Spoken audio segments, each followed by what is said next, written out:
Okay, let us get started. Welcome, welcome, everyone, to another wonderful day of streaming. You know what my favorite part of streaming is? Everything breaks all of the time, with absolutely no reason why it should break when it was working literal seconds prior, and nothing has changed.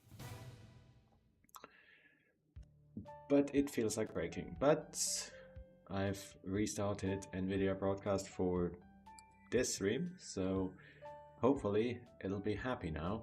It just wants to be restarted all the time.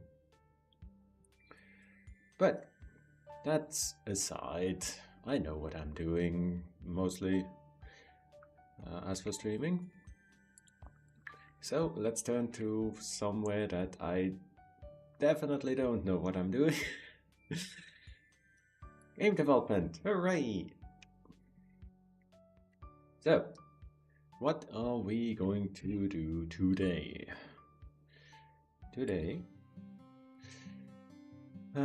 Yesterday we've made very great strides. We have implemented, well, the main menu music that you can hear right now. Additionally, the yes. This thing is in, the ambience has been expanded, and I had believed I had largely finished the demo version. I was mistaken. Or, no, let's be more specific. I'd made the demo version into a state where it could once again be playtested. Playtesting is important. For everything. You don't find issues until you give it to someone else, because you know how it works and you do stuff the way that you know it works, which is bad, because it needs to work whatever way you approach it. And the dialogues and introductions need to be clear enough on how stuff works, which it always needs to be clearer. It never is clear enough. So, I have a moderate list of feedbacks, which are largely pretty quick, so I will get to those, which is going to be the focus of today's stream, for the playtest later today with a different tester, at which point, hopefully, ideally, we can put a bow on this. Now, as for what else we've also managed to do, yesterday, open your ears real fast.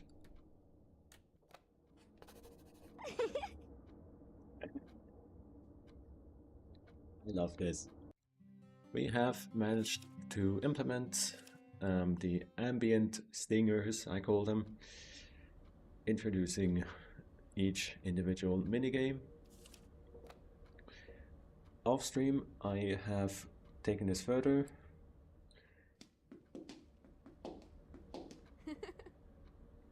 So that now each minigame has its individual stinger. For line rehearsal, we have a cute little dialogue between our idols.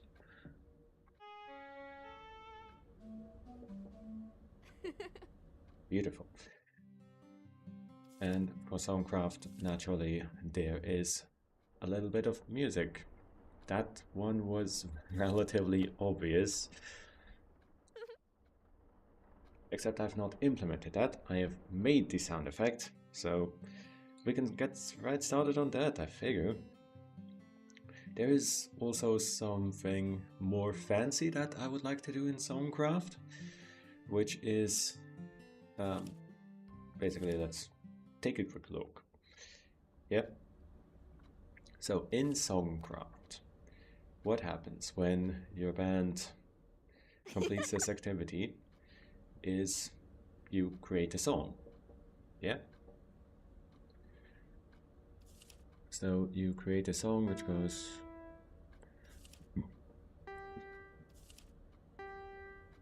something a little like so.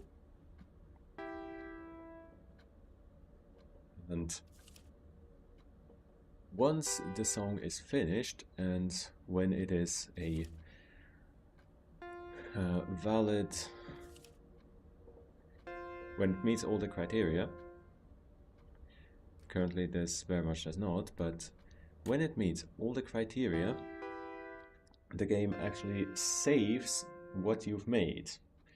And it, well, at this current moment it doesn't do much with it, but I would like to try taking this saved format, and when you enter Songcraft, play the first bar of your last created song, which is your band's theme, if one is available. Naturally, the first time that you enter Songcraft, you're not going to have a song yet. That, because of the way that I've set things up, that is going to be rather complicated to make happen. Certainly, it can be made to happen, you know. Anything can be made, but it'll be a bit of work. So that's a stretch goal, I'll say. Otherwise, the sound that I have currently is quite well enough. I've also done a good bit of refactoring on that very concept. So this is in the room handler for Songcraft. Now each minigame room handler has this here. No, here. It provides what the ambient singer should sound like, providing some sounds which are played one after the other and followed up with a little laugh, because this is a happy clappy idol club and everyone's having a good time. Yes.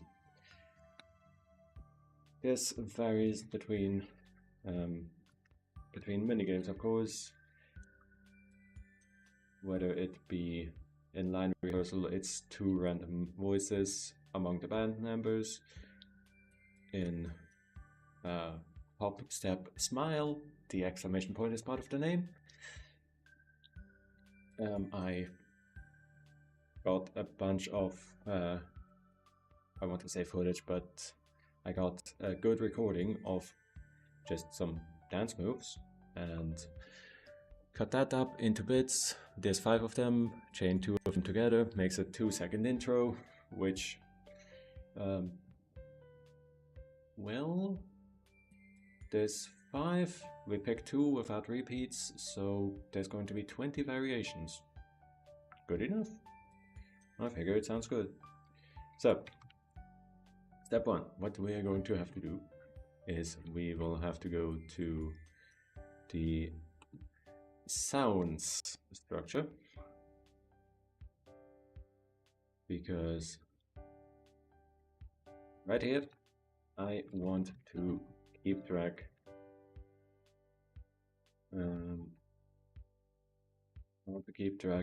of all of my assets, just so that I'm not referring to them by name. That seems like a bad idea. So Stinger fallback, and that is sound Songcraft Stinger fallback. There we go. Might seem silly, but this allows me to swap out these sounds as I please, or rename them. Musically, I'm being a bit too excited. We're having a chill morning stream, thank you. So, what we're gonna do is, having defined this now, we can go back to Songcraft and just say this here sound from ambience, Songcraft setting a fallback. Right now I'm just going to use that all the time because I could program using the band's personal song, but it's not in a format that would make this very simple. Also, naturally, because of the way that music works, you can play multiple notes at the same time. Yeah, you have multiple fingers, and each of them can depress a key on the keyboard, sorry, on the piano. Which means you need to be able to play multiple sounds at the same time. But the way that the ambient singer is currently set up is it's just one linear array of sounds. So that it's going to play them all one by one and wait for each one to be finished until it plays the next, which is rather unfortunate. It doesn't exactly lend itself well to playing a piece of music. But that can be this way for the moment until we get to it. So let's give it a try. See if it works out.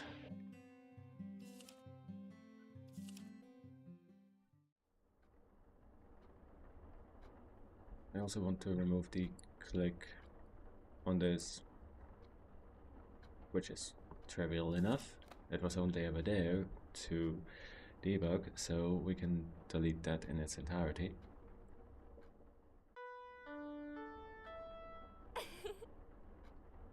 Perfect. Yes, perfect. Okay. So, object advice scrap.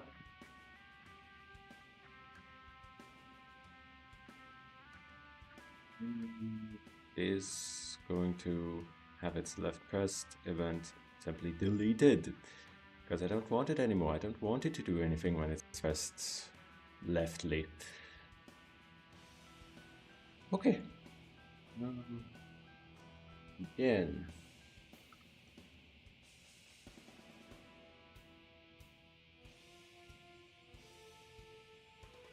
Then I want to think about on the table.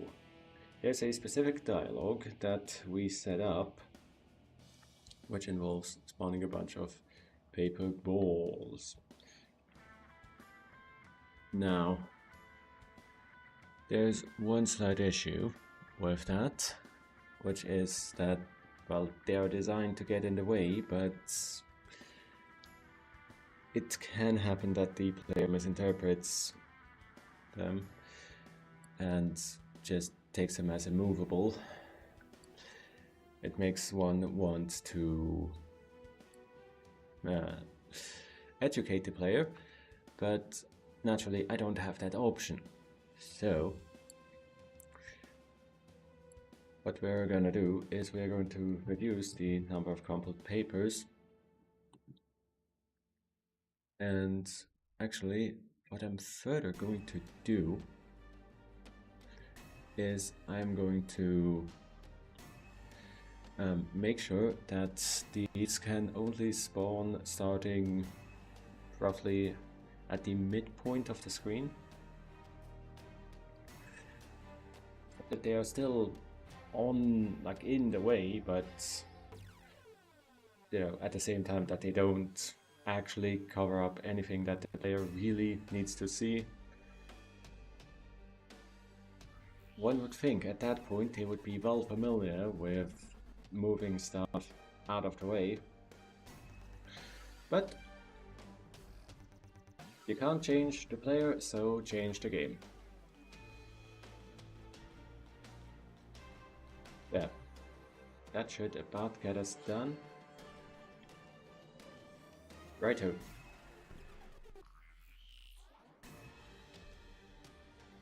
Next. Next. Well, let us attend to, quite similarly, I found that there is a fifth idle dialogue, I call it, which is supposed to play when you recruit your fifth member to the idle club. It doesn't do. And there is quite a simple reason for that. That being that I've not put it in.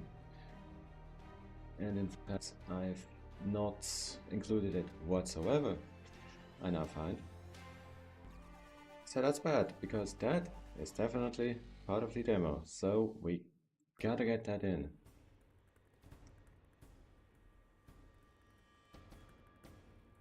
So, for that, let us... This is going to be right here. Make a function to set up that dialog. With idle dialog.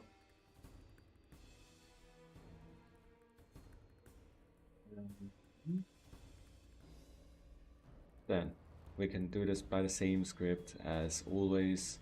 So this is going to trigger when you actually recruit your fifth idol. So it's not going to be at the start of the room, but it is going to be right after this function is executed. So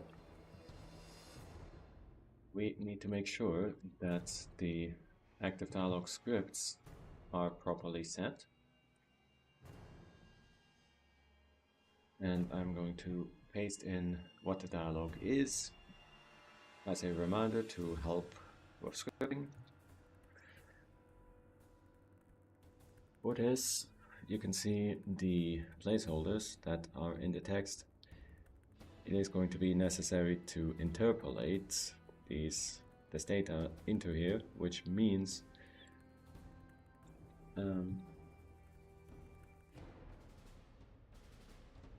we need the recruit, which is going to be of the type idle. There we go.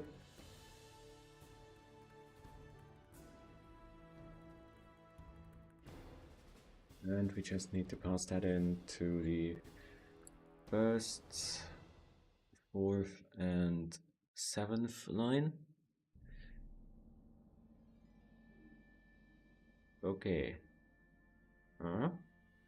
So, how this works is every dialogue line in this setup can trigger scripts.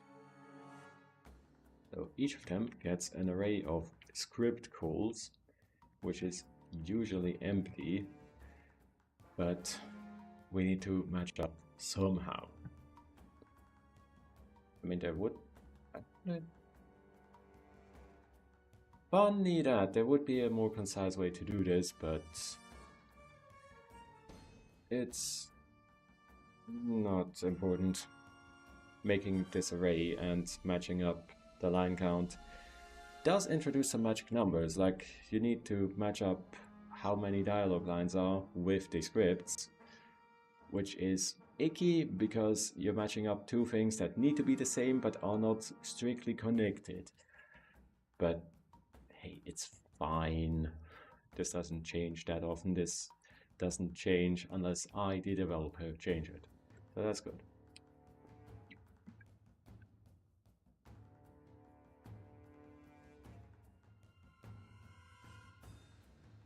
So, what we are going to do. This dialog starts on the recruitment screen. At some point it moves to the bands screen. And that's actually all that is. That goes to it. So, initially, as this line here begins, nothing happens, but as it ends, indicated by the look here, telling you that the camera is about to move. So,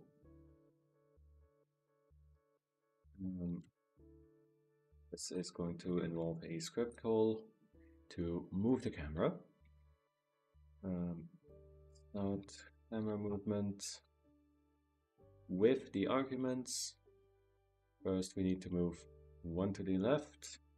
So, create camera movements per frame to move leftwards on the x-axis,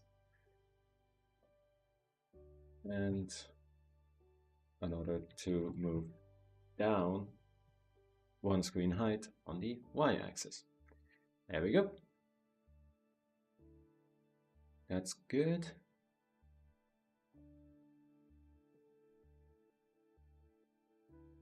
That's good, that's good, that's good. We need to create a dark highlighter, which just covers the entire thing,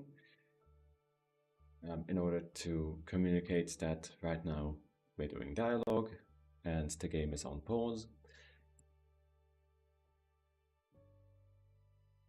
So, next.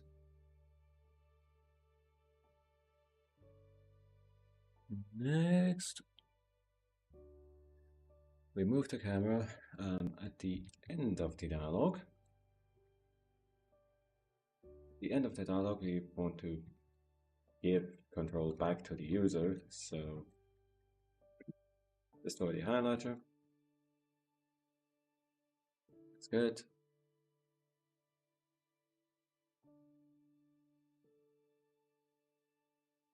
Now, we need to do our interpolation. This is going to be simple enough. In fact, we can do this really simply. Well, two options exist here. Yeah? Two options exist. Either we do this line by line, so we tell it, take the first line and interpolate it, take the fourth and the seventh. Hi, -1212. How you doing? I'm just getting started, scripting a bunch of dialogue, and having a think, trying to convince myself I should do this the clean way. So what we can do is we can simply, also working on a game. It's cool. Let me, hang on, I'll need to delete this. So what I'm working on is here, Hit Idol, which is a game where you are a high school teacher managing a club of 8 idols. We can actually go right here. This will... Oh, very cool, very cool. I am working on releasing a demo version myself very soon. So stay tuned for that. Just working out the last few kinks. Hey, right. Here we are. So I need to write down that we need to also check that the demo ends when you enter. Too late. Don't worry about it. Check demo on entry late. And we also need to fix these buttons here. But so you are the manager of a high school idol club with these 8 magnificent idols here. This room has no sound, no music. That's something to keep in mind and fix.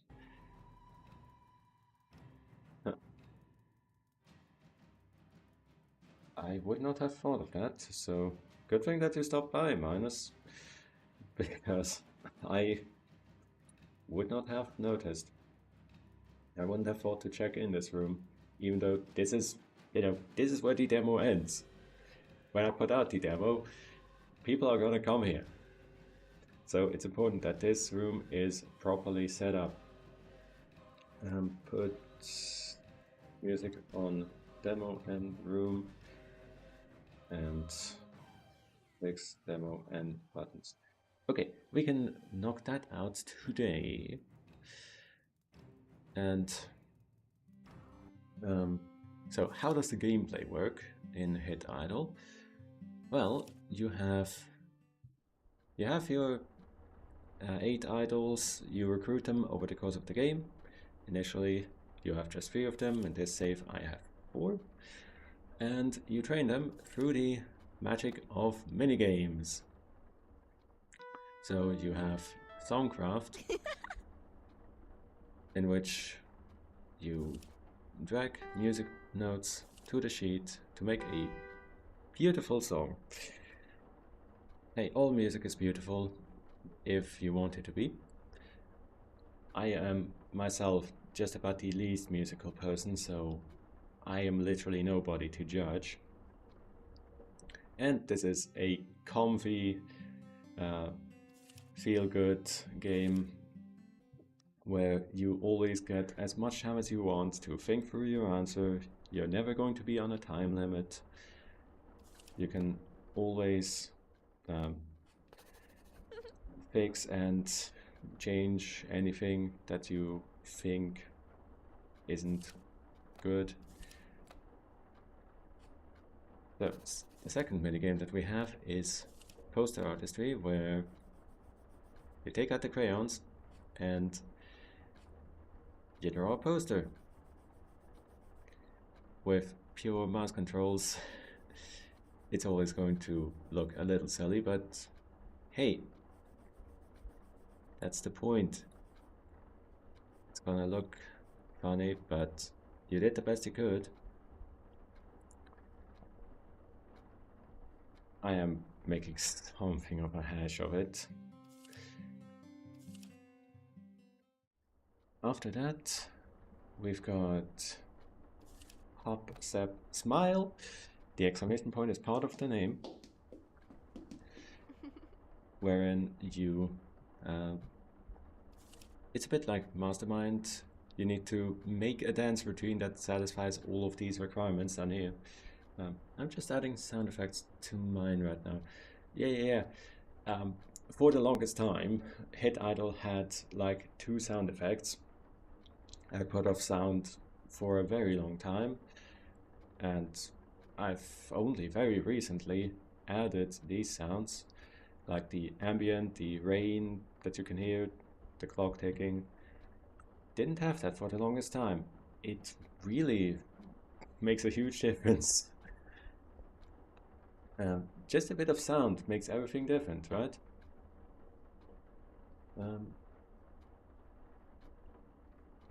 Yes. So for this, for instance, we need to put a clap in the first half. We need to step back at least twice. And we need to kiss on an even beat. And since we all remember our Roman numerals, this is beat number 4. And then we fill it out, something like this. There's our dance. The game has a very cute and cuddly aesthetic. You may have noticed there's a lot of pink, there are bright colors. It's just supposed to feel good. When you do a good job, as a reward, you get to listen in on the idols talking amongst each other. There are 12 storylines in this game, 8 idols, and each of them has 3 others with whom they can talk. I mean, I could have given each idol a dialogue with everybody else, but that would have been... that would have taken years to write. So I focused on the 3 with whom they would have the most to say. And because we've done such a good job, our idols are growing and improving. But I am going to quick restart out of here so that I can show off the last minigame, which is line rehearsal. which is interview practice. You get a question and you have to answer it in the most idol-like way. For instance, this is a good response for that. And there you go. So that is how you can train and teach your idol club to become the best version of themselves that they can possibly be. And in order to bring justice to your old enemies who plotted to ruin teachers' career, waste the years that teachers spent studying for a PhD, now left with absolutely nothing. But that's, you know, as you do. Use your idols to create an alibi for teacher and bring justice for past crimes. That's just how it works. You can also go on concerts. Yeah. So that's the basic of that. So, where was that? Scripting this here dialogue.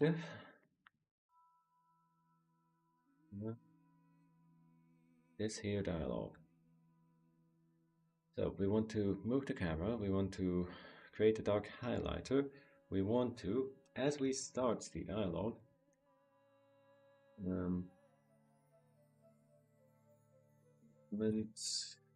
photo manager. So I'm using not a music is a bit too chill. Please. That's good. That's cool. So I am going for an extremely low resolution pixel art style. I like to compare it to Game Boy Advance level graphics. Everything is drawn at a resolution that is 6 times smaller than the actual displayed resolution. So, in fact, the window that is 1920 by 1080, the actual resolution that I have is 320 pixels by 180. That's not a lot. So I'm using Polaroid photos of the idols as stand-ins for the characters themselves. These photos have a photo manager that manages creating the ones that are supposed to be on a given screen and retrieving them. This is not strictly necessary. There would be ways to do it otherwise, but I like to abstract it so that it's easier to manage. So we're going to find the photo manager on the recruitment screen, and it is going to give us the butterfly, the recruitment butterfly photo. So the photo of butterfly that is present on the recruitment screen. We always know that there is one there because Butterfly is a founding member, and on the recruitment screen, all band members or all club members are always present. So that means that the recruitment photo manager is going to find get photo by name. And because I constantly reference Butterfly, I have a global constant just for her name, which is just the word Butterfly, but I need some way to refer to the idols in a constant way.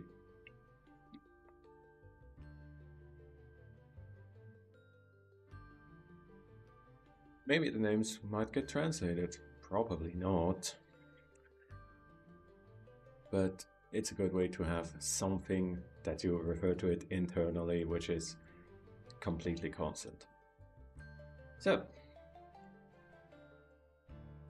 what do we want to do with this photo? We want to, as the dialogue begins, we want to do two things. We want to make the recruitment butterfly photo undraggable, so that you don't pick her up and mess things up. The entire game is intended to be controlled with the mouse only. So you've got your mouse pointer, you've got a left mouse button and a right. You also have scroll wheel, but scroll wheel is not necessary. In fact, the only things needed to beat the game are left click and right click. And the entire game, correspondingly, has this drag and drop input style. You pick up things, you pick up idle photos or whatever, and you drag them into a place, you put them inside a slot. I think it's a scheme of input that works very well. So we want this script call here to go. We also want the butterfly photo to be moved to the dialog layer. And because I do this a lot, I have made a specific function to do it. And the photo in this case is going to be the argument to the function call. Now, that's going to be that. At the dialog's end, we need to remember to unlock the butterfly photo.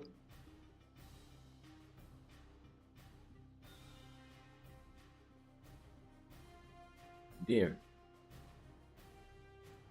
we have to remember to unlock it so that, it is still a game object, so it wants to be draggable. You want to be able to put it into the idle decks to look at her stats or her dialogues or whatever's, really. Then we want to do largely the same thing on the band's screen. So we find the photo manager here for the band screen, then and paste this. Band's photo manager, please get me the photo on the band screen. And again, I don't need to create this because it's already there. What I do need to do, however, is I need to tell the photo manager to create a teacher attachment point, because by default they don't exist. One could argue that this is just a nothing little object. This is a little object that allows the dialog box to attach itself and be displayed.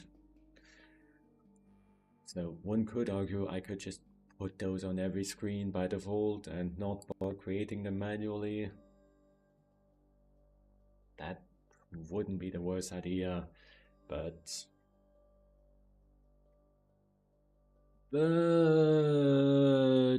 I prefer not to create stuff that isn't going to be used. So it is, since I need to very intentionally set up this dialogue anyway, yeah, I need to set up what the dialogue is. I need to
I am going to scream.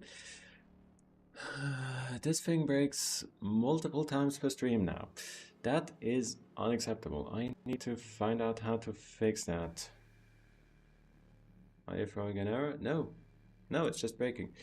Right, so I suppose I need to literally watch my microphone output at all times because it is going to break at some point without warning.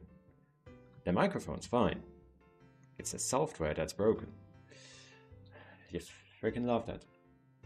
So, do you want to know a really, really cursed tip?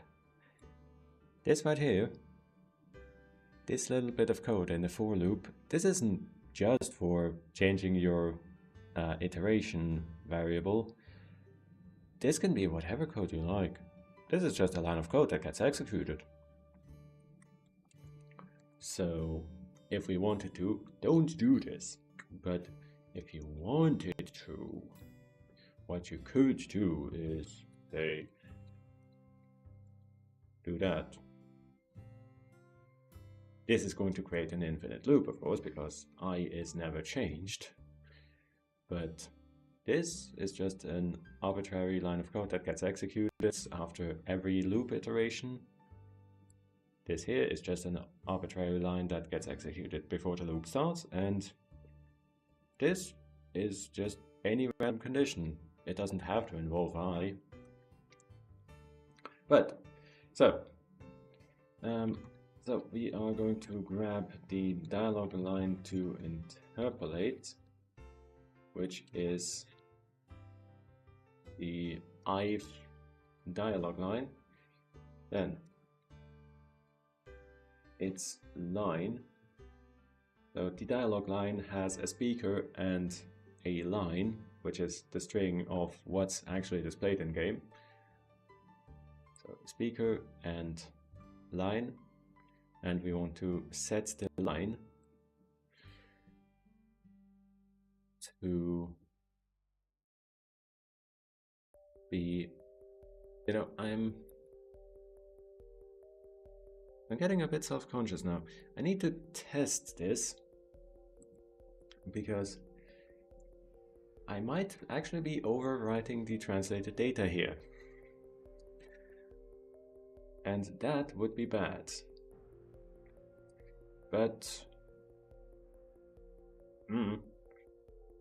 see about that later. So we want to interpolate, which is to replace the placeholders with actual values. So take its line, and the data with which we interpolate is the recruit, is recruit. And that's all that we need. Because my interpolation function is really clever, and it is able to take the recruit and call its getName function to get the value that it wants. Yo. Well, we are not going to be able to test this yet.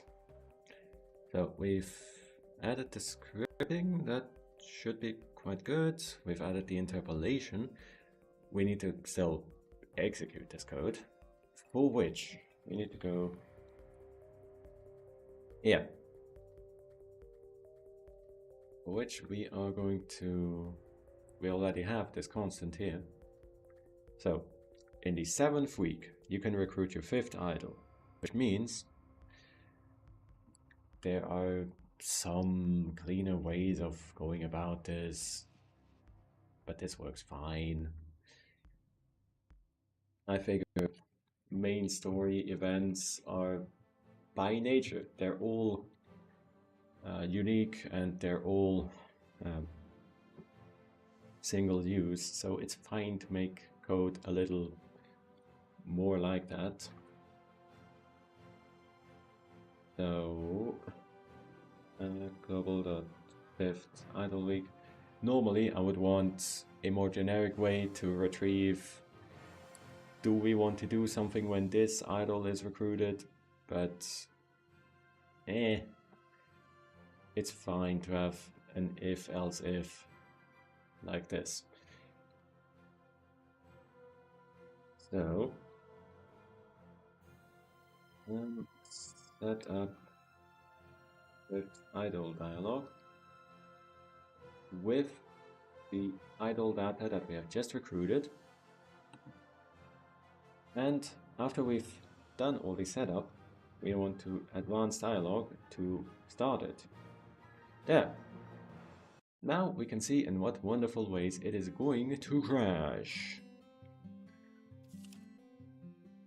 Let's see, this is this save here on day 50.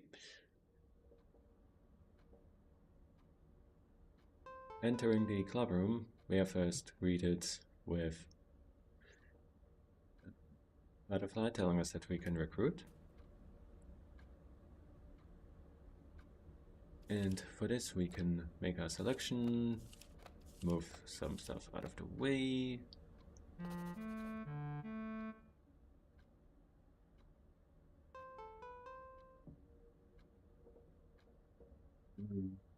I might want to move Butterfly slightly out of the way of teacher's speech here, because it's entirely possible that she is down here. On the other hand, I would like her to just remain where she is, right? Because there's a very good chance the player has just moved her out of the way, so I want her to just be right where she is. I think that's fine.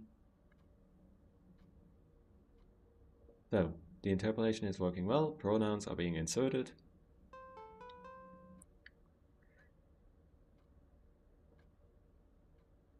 And this is going to be fine enough. We need to...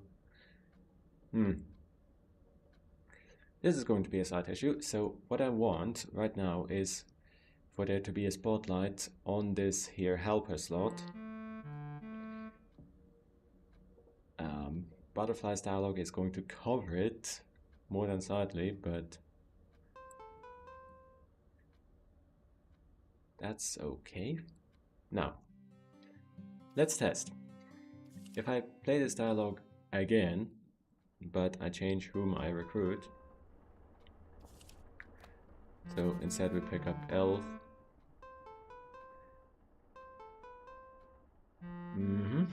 This currently worked, but I restarted the entire game, so it may have reloaded the translation. So let's make sure if we quit out of the game, we load a different save, or we load the same save because recruiting doesn't save, and we recruit someone else. Nope, that works. Okay, wonderful. So there's nothing that needs to be fixed there. So, last thing to be done is make this spotlight. Make the highlighter show the helper slot in order to emphasize that it is there. That is super easy, because for that we just need to check where it is created, steal its coordinates, and from there on we can use it as coordinates for the dialog setup. Which is here.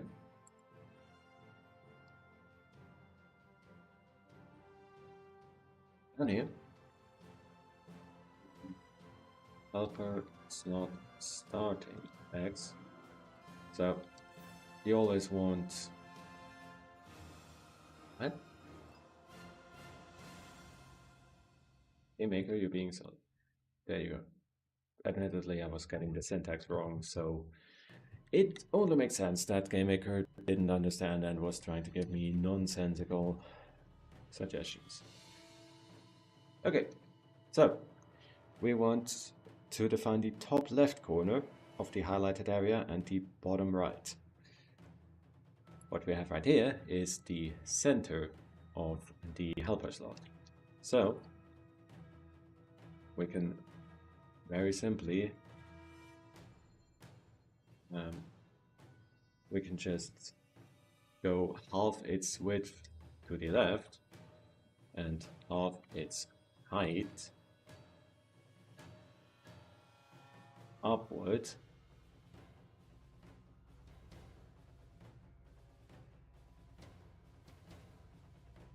and that'll be our top left corner. And the bottom right is even easier. Since we already know where the top left is, we don't need to recalculate. We can just say the starting x plus the entire width. That is where the helper slot ends. And likewise, the top left plus the entire height is its bottom. Make sure to rename those variables so that we don't reassign them unintentionally. And what we do, we want to create a dark highlighter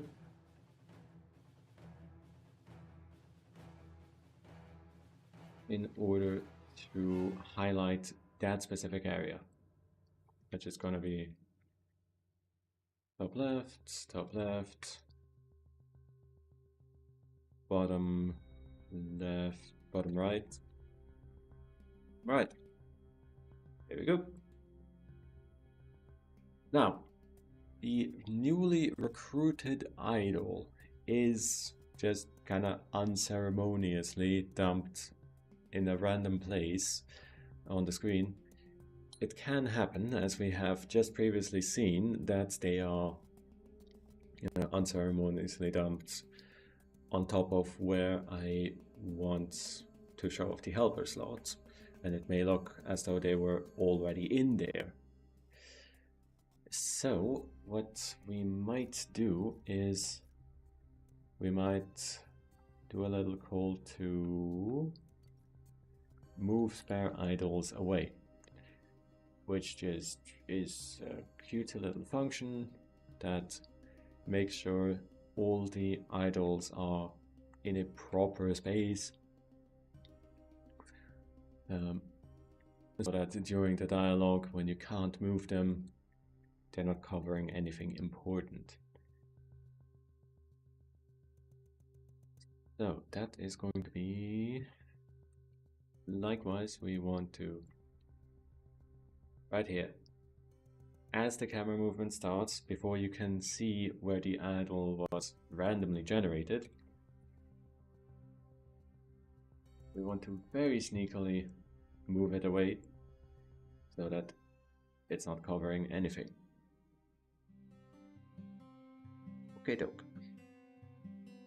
Let's give that another shot. See if it works satisfyingly now.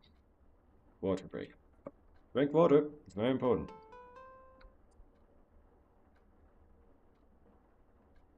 Didn't know that this advice was what it had randomly rolled, but very appropriate.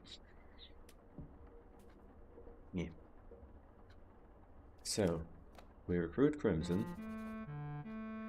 They are dumped on the table. Yada yada yada, words.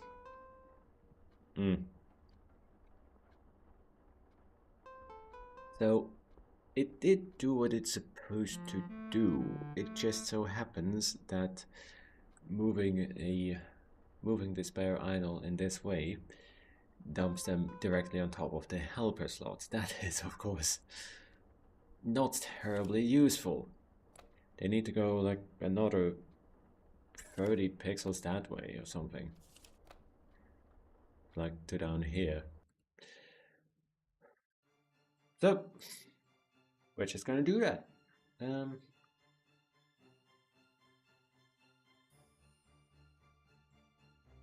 We're gonna make a new function which moves Ah.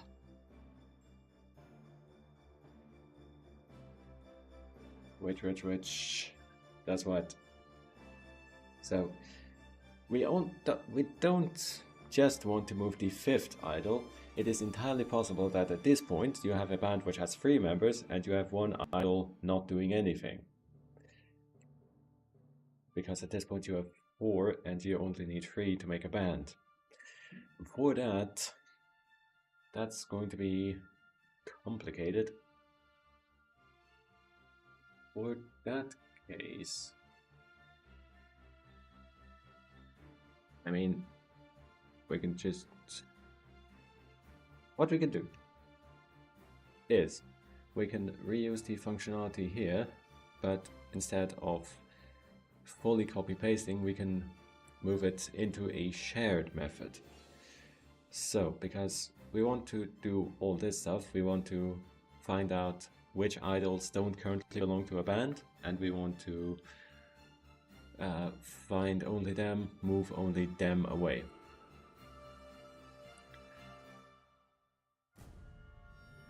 So,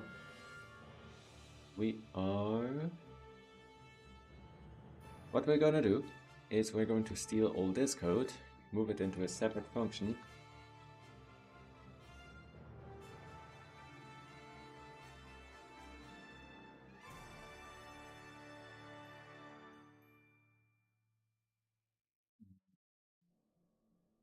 and we are going to add a parameter, 2 parameters in fact, starting x and starting y. And then this function that previously in a later dialog is called, in order to do all this code, it's just gonna call the new function, and it is going to give it the same parameters that it used to. So you're gonna give it this, and you're gonna give it this.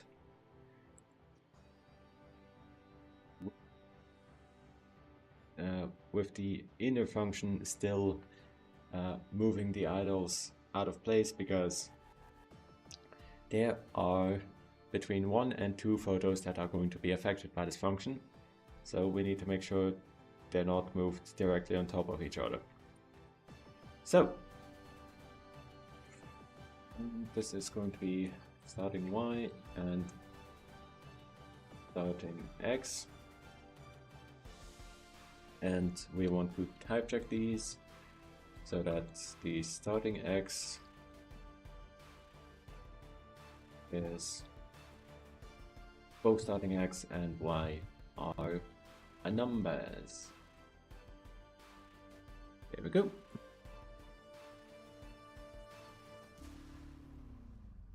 Wonderful.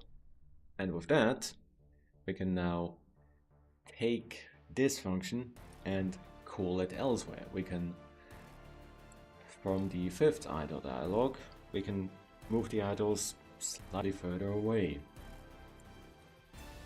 So, function move their idols away, 5th idle.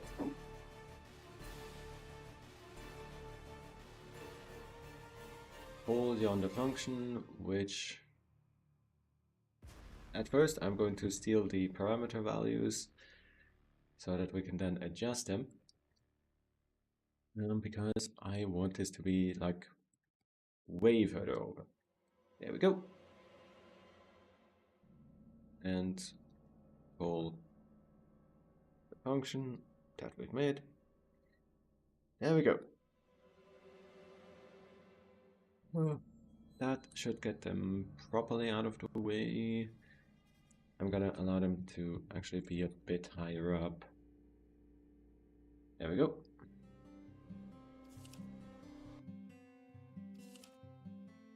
Let's see it again. Now it should be all proper working.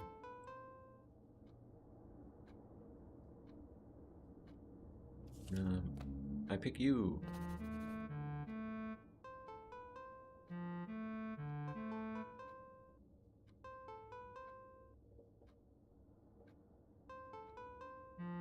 That's interesting. I would have thought that she would be way further away, but I guess 30 pixels isn't that much. But that's okay. We can just increase the number and then we'll be done. So this can be like literally 50. There we go. Okay, that's that. Now we have properly inserted and scripted that dialogue. Proud of myself. That's done. That's the certainly big thing done. Then let's turn our attention to the demo end screen. As we have just now discovered, the demo end screen needs a bit of love. First, we need to check demo ending. Yes. So how it works is the demo lets you play for 2 months, 9 weeks specifically, and then it tells you to, if you enjoyed the demo, here's the links to the full version. You know, capitalism does exist. So, but until now, because right at the end of the demo, you get the big plot hook. You get the reveal of Teacher's past and that the Idol Club might be your way to see justice done after all. But, I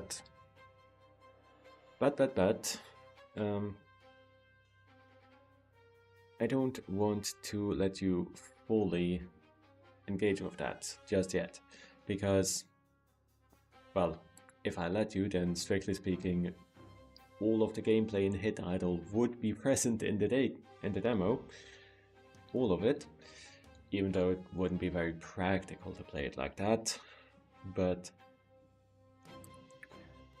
still, you need to save something. You get the story hook, you don't get the gameplay. The gameplay being there's one variation for each minigame, making it harder, more interesting, just a little different. And how it works is you get to look around, you get to read the villains' stories, you get to get invested, but when you go to end the day, then does it take you to the end of demo screen. Now, that is working, that's perfectly fine, but I want to make sure that if you use save editing to go beyond the demo end week, it would still block you from gameplay, but I won't just send you straight to the demo end screen, because then you'd see weird stuff that's not supposed to happen. It is a bad idea to rely on this mechanism working properly when the user uses some underhanded means to force it. I don't want to spend too much effort on it, because if you're save editing, then I can't really stop you. But I would like to at least make sure this far. So what that means is I just need to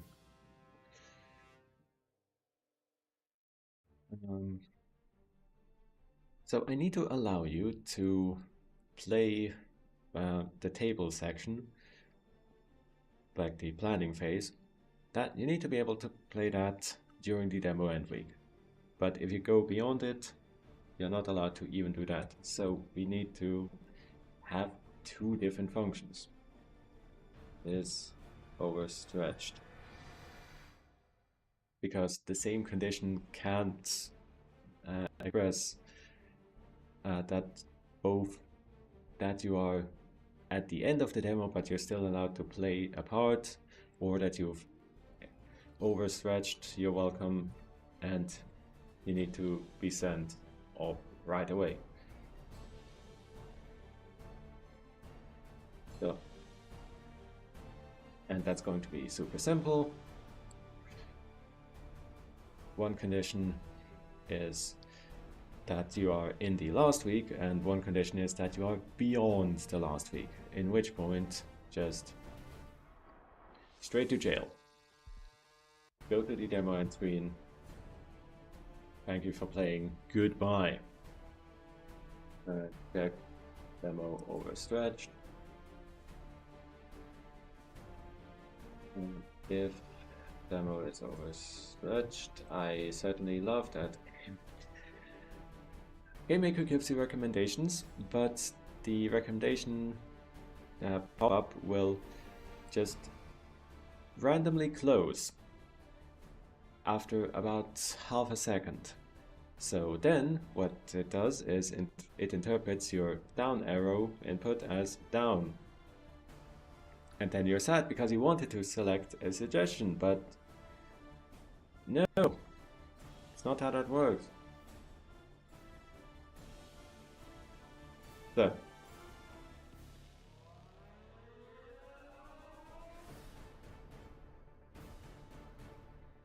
this is, so, if the demo is overstretched, then goodbye, go to jail. Thank you forever.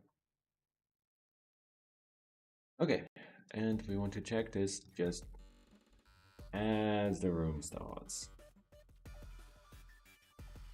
So, at the very start of the room, after we restore from save data, goodbye. There we go. Now, I already have a save, which is far beyond the end of the demo, so let's see how that works. It worked. Isn't that wonderful?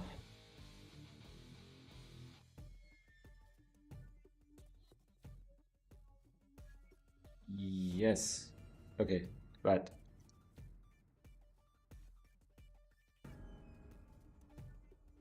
Yes, I think I know what the issue is. We don't need to do it right at the start. We need to do it at the end, because we do need to let the room handler create the room properly. Otherwise, if we tell it to immediately go further, it is going to finish the event that called this code. And then that's going to reference instances that are no longer in the current room. That's going to be a bunch of invalid references. That's going to be a crash. There we go. That's better. So again, this is not supposed to happen in normal play. In normal play, what happens is you play the last week, and then at the end of that day, you get sent here. So this failsafe is never supposed to trigger. Okay, now that is good progress already. What I am going to do is, it is time for me to take my first midstream break. So I am going to go and obey nature's call for just a few minutes. Don't go too far. Feel free to do the same, stand up, stretch your legs, refill your beverage as you like. But don't go too far. In just a few minutes I'll be back, and then we can I think the next thing we're gonna do is we're just gonna really quickly fix the layout on those link buttons, and then we're going to work down the list of feedbacks I found during the playtest, so that we can make this the best version of itself that it can be, and make it ready to be put out. Doesn't that sound enticing? After 2 years in development, finally the world gets to have its first peek. See you in a bit.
Nasty spam bots is always showing up at the worst times. Oh well. Anyway, OBS, would you like to capture a game maker? Maybe if I click on it. There we go. Wonderful. Righto. So, had a good break? I did. It was quite lovely. I got to put the water that I drink and undrink it. I had a lovely little piece of cheese. It was quite strong.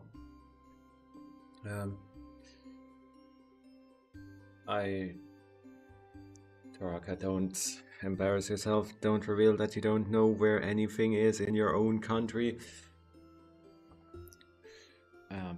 It's a lovely little bit of Swiss Alp cheese, which if you're from here, you know that does not narrow it down whatsoever. But there are dozens of different kinds and they're all delicious. So that was very lovely. So, but as for Hit Idol, let's go to the room handler for the demo ending.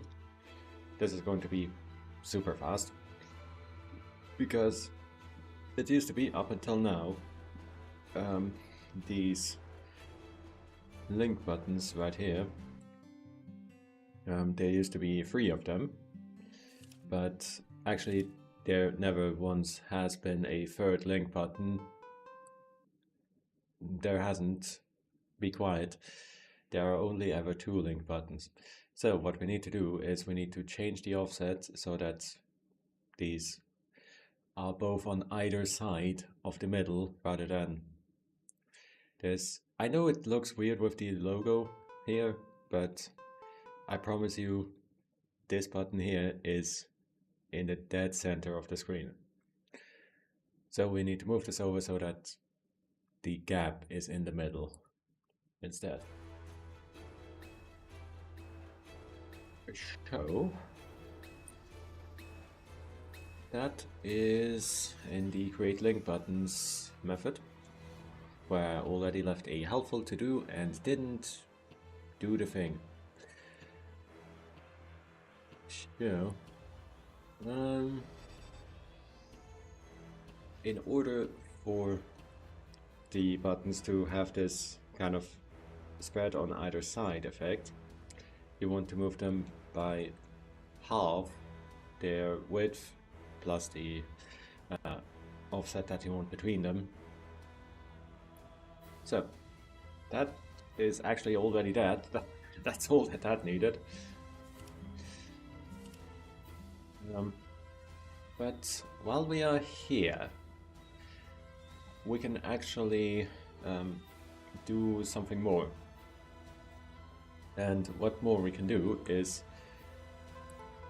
you can maybe guess where this button right here is going to take you if you click it. This button right here, it's going to take you to Steam. Or, well, it will. Right now it doesn't take you anywhere. Right now it crashes the game.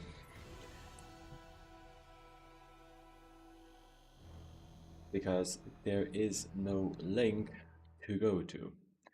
I'm working on getting a Steam page set up. Don't have one yet. But it's going to take you to Steam. But Steam might not be the only place that I release.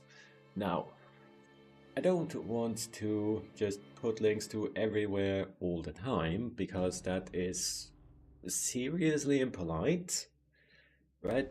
Imagine I put a game on Steam and it links you to itch.io, and then you buy it on itch.io. That would be seriously impolite. So we want to make sure that where we link our players is accurate to where they came from.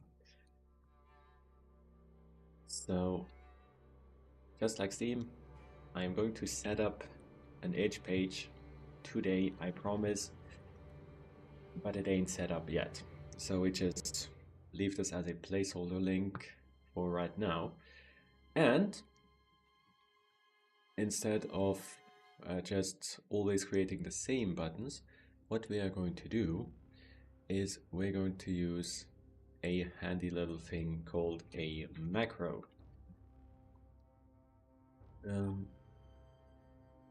For that, where did I define it? Here it is.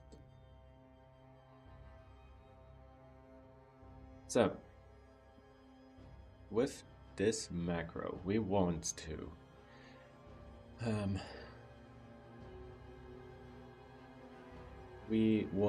define where did the user get this demo.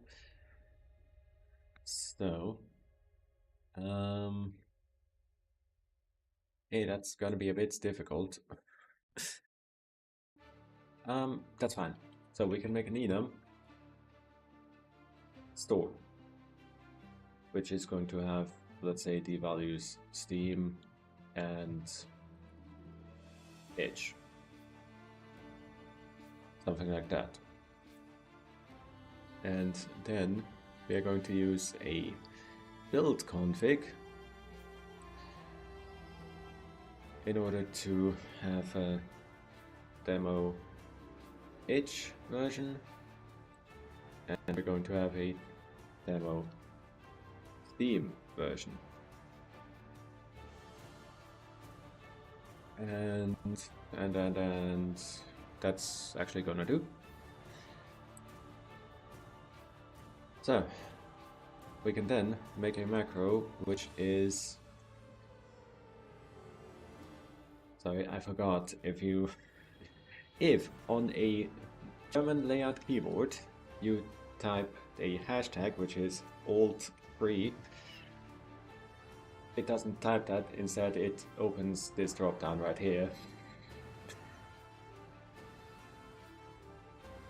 Because it appears that GameMaker has a very fascinating way of parsing your input, which doesn't take into account what character you actually pressed, but it just checks, hey, did the user press the Alt and 3 keys simultaneously? Yes? Awesome.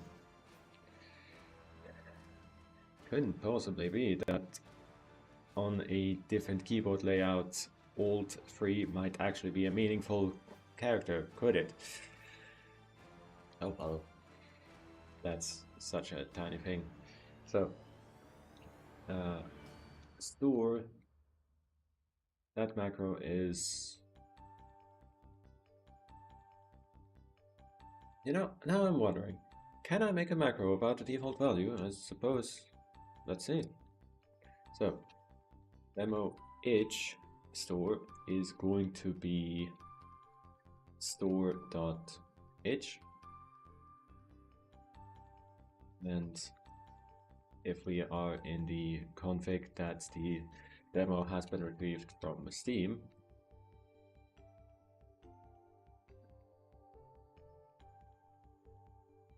that is Steam, except I'm now realizing that is not going to work, is it?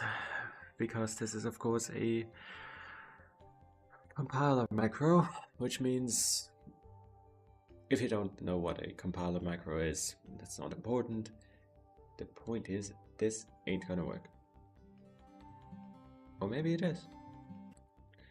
Well, let's see. The point is that potentially this gets resolved before the enum is initialized, so it might break. But hey, let's see. In fact, let's see it right now. We're going to show a debug message before we go any further on this.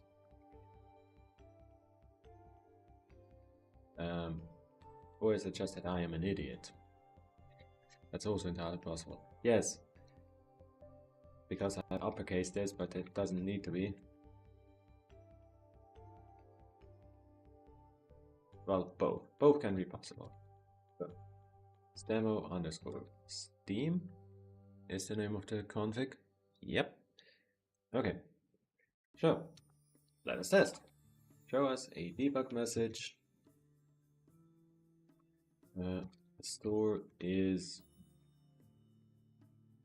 and that's going to be the store macro. I don't like that GameMaker fails to recognize all the stuff, but on the other hand, it's GameMaker. So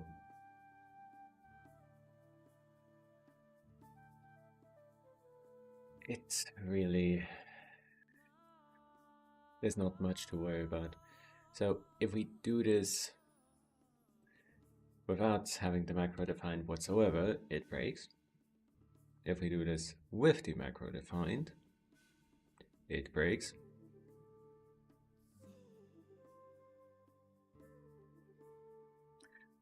Oh, it breaks spectacularly. Right. Yes, okay.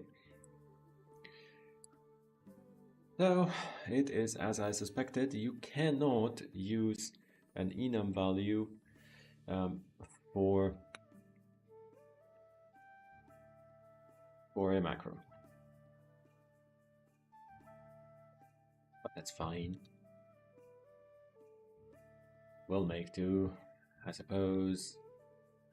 In fact, you can't use an enum value directly, but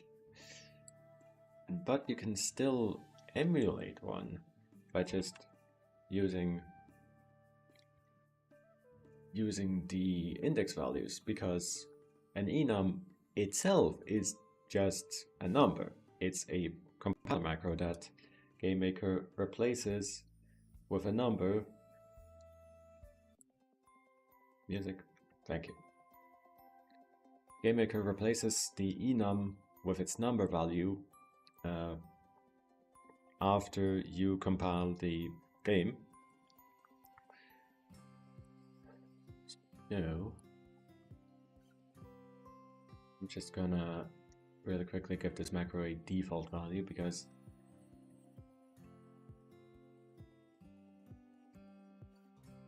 otherwise I'm a bit concerned about what's going to happen. In fact, hey, I'm positive this is going to break. Yes. So give it a default value just so that if for some reason it is called in some other config that it's not supposed to be valid, we don't explode. So with this now, we can take our store enum and we actually need to do two things.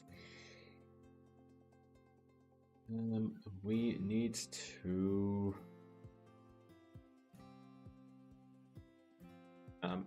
to go in the main menu, and we need to adjust how the link buttons look there.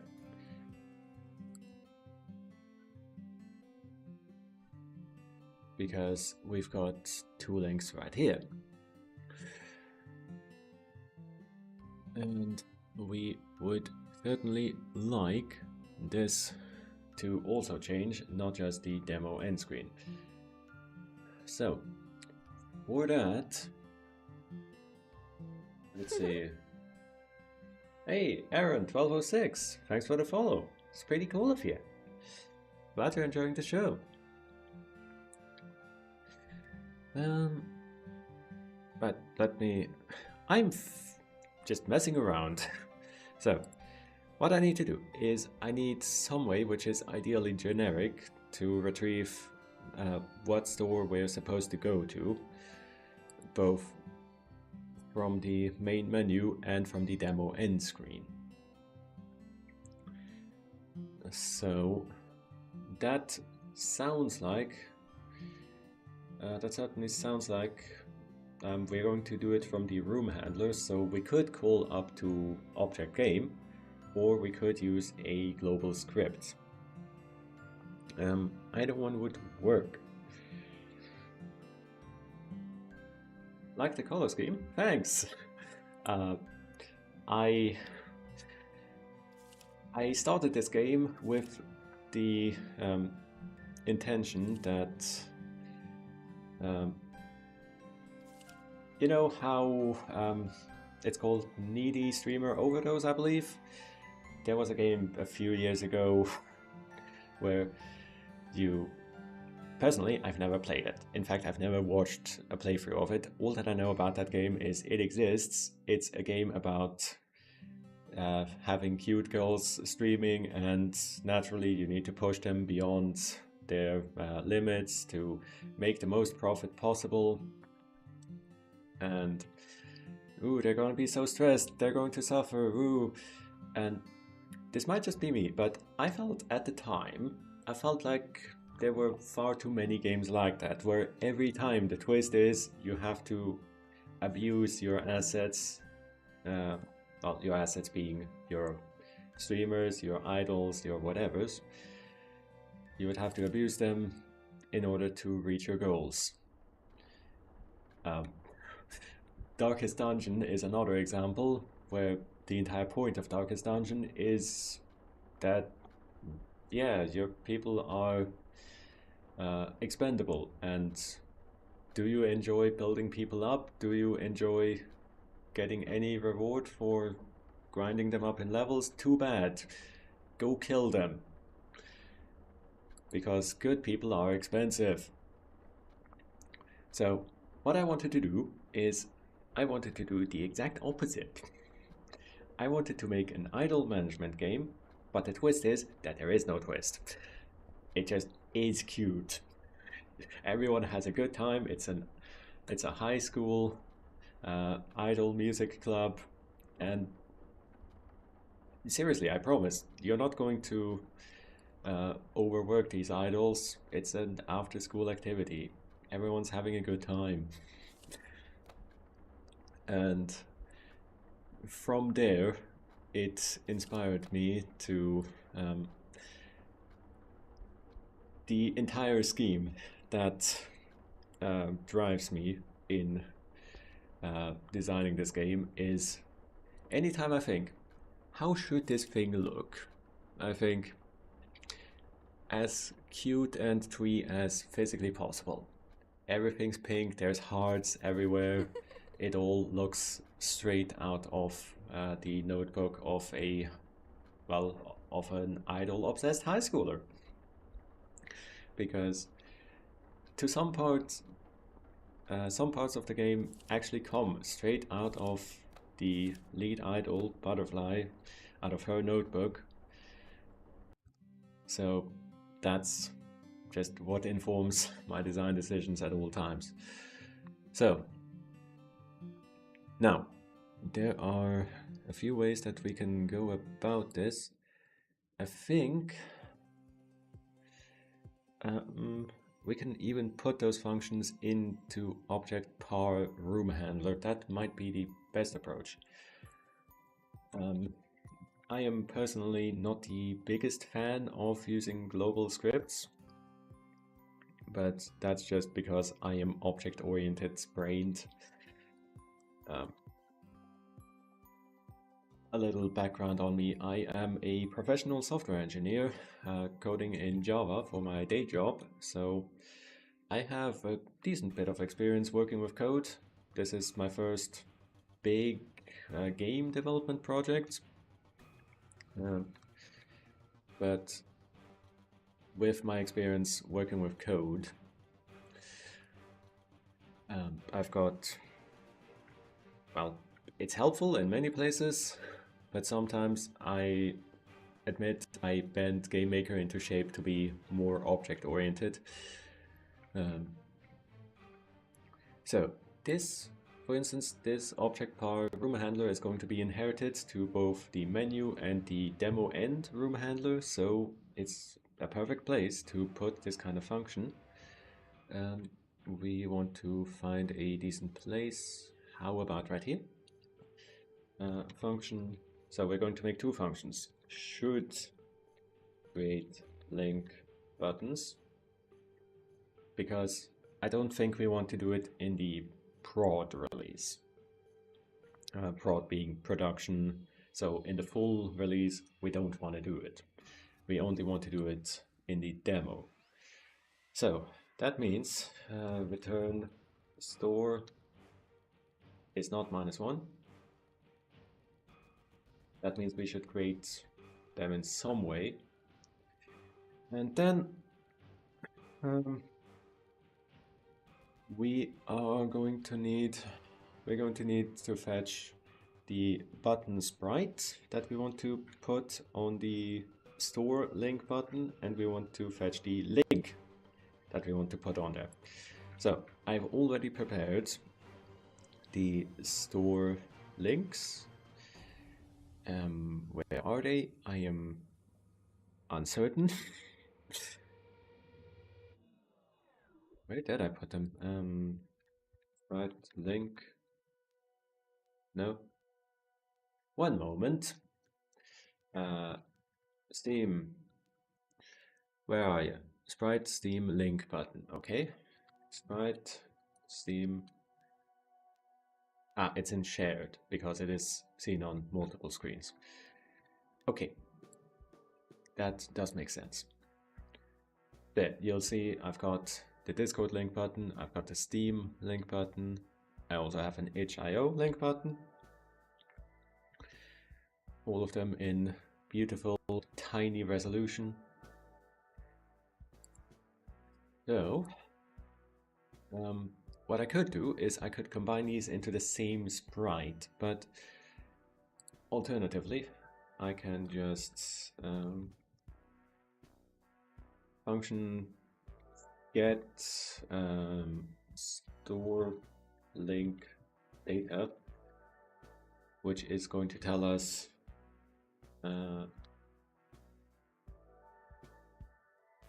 conditionally based on what store is. If it is itch, then we want to return something. If it is Steam, then return something else.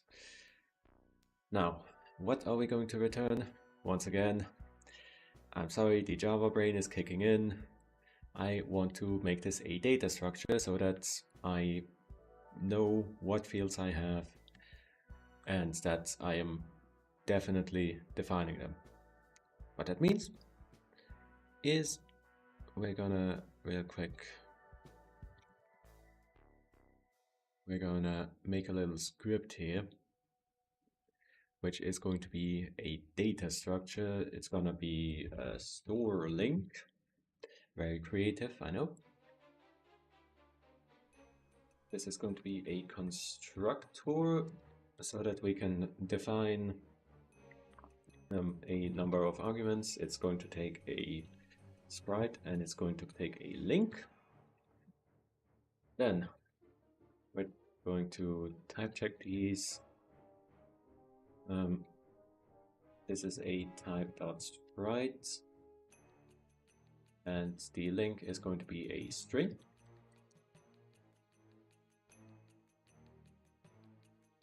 I think I flip-flop between calling it a link and a URL.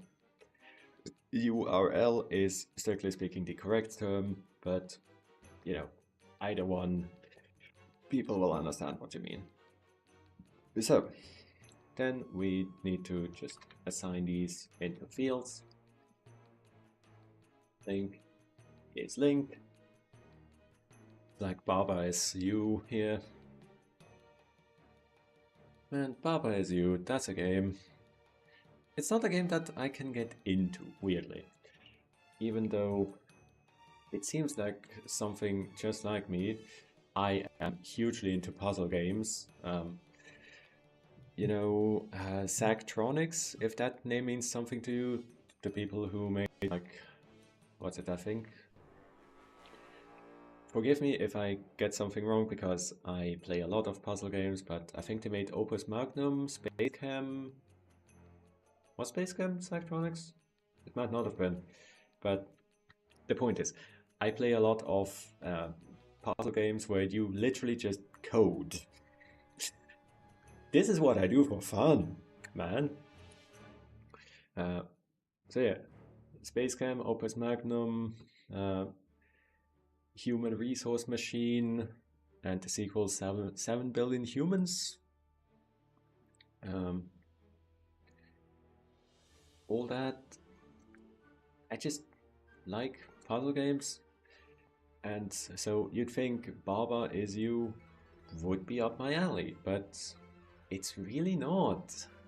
Somehow, sorry, that's right, there. Somehow my brain just doesn't work the way that Baba Is You does.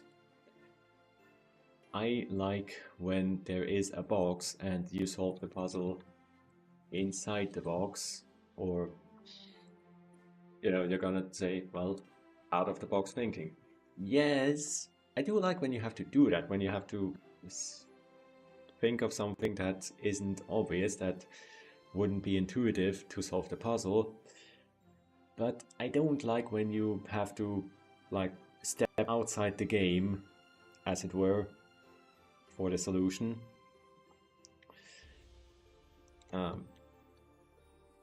Incidentally, there is a series of like escape room board games which frequently involve part of the solution is on the literal box of the game, and that's just, there is an appeal, but it's not for me. It's not the kind of game that I'm good at. It's not the kind of game that I enjoy. If you have to constantly think, are you supposed to break the boundaries of the game? What even are the boundaries? I like when there is a certain box and you have a certain set of tools, you work within it. Certainly, like in Portal, you can clip out of bounds. It is a way to get to the end of the level, but the developers don't intend for you to clip out of bounds. That's not the intended solution. The intended solution is to use the tools that the game explicitly gives you, right? That's, I think, what the difference is for me. Drink break.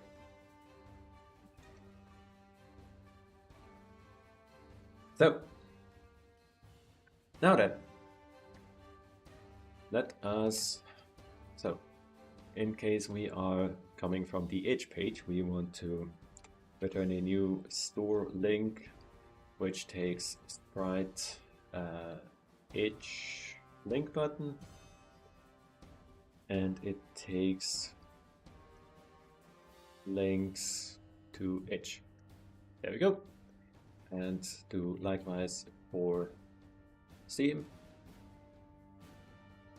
Steam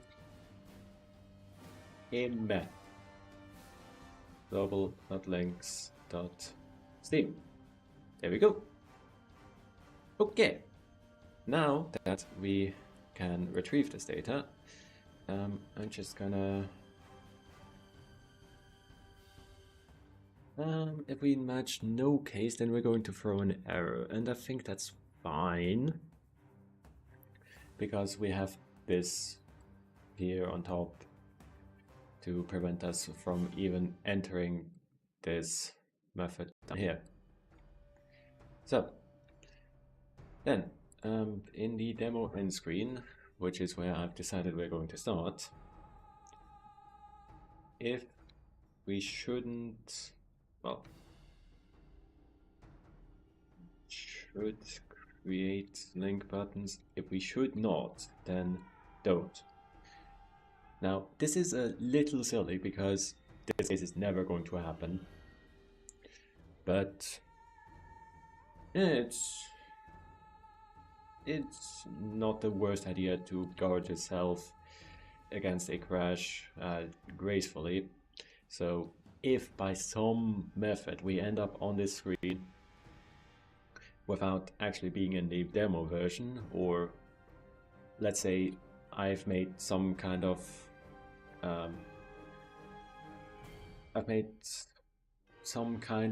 news or but I've not properly connected it yet. We just want to not create the link buttons, avoid the crash, move on. So, we need to retrieve the store link. Get store link data. And then we pass this in. In fact,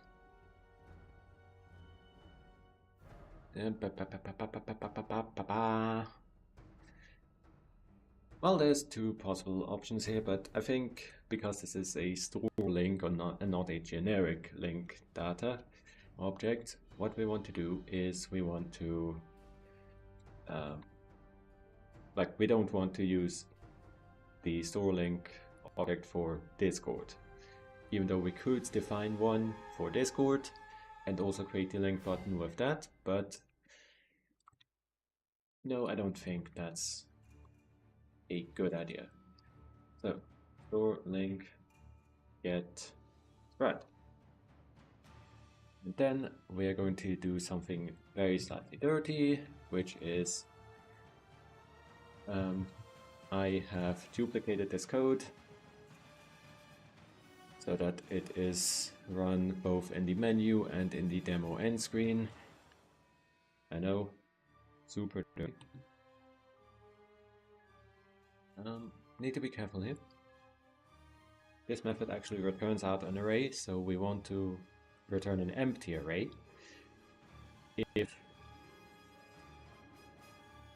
If we don't end up creating anything, and in this case, this very much can happen. Because if we should not create the link buttons, then we return empty array, because this is the main menu. And of course, not every time that the game is launched it is going to be the demo version. I'm not Yandere. I intend to actually release my game someday. Sooner than you think, maybe even. I'm aiming at summer of this year. Let's hope that we get there. So far it's looking very encouraging. But oh man, it's doing so well, but if you're on the internet, there's only so long before you inevitably talk about Yandere. Hey Minus. Yeah, glad you're still hanging out. I didn't assume you left. I mean, anytime that you want to hang out is fine. It's cool. If you've got other stuff to do, that's cool, but if you're choosing to hang out, that's even better, I think. So, do the same thing. So, get store link data, and then, you know what I'm gonna do? I'm just gonna steal that line because I don't want to retype it. There we go. So, this is now going to have three possible outcomes. This outcome 1, if we don't have an origin store, then we don't create any link buttons. And I'm clicking right now, there's just nothing happening. That's good. Now we go to the, I should probably delete the demo setup.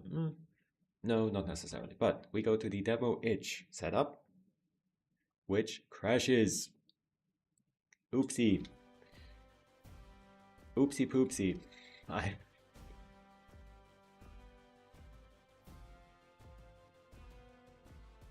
Don't copy paste codes.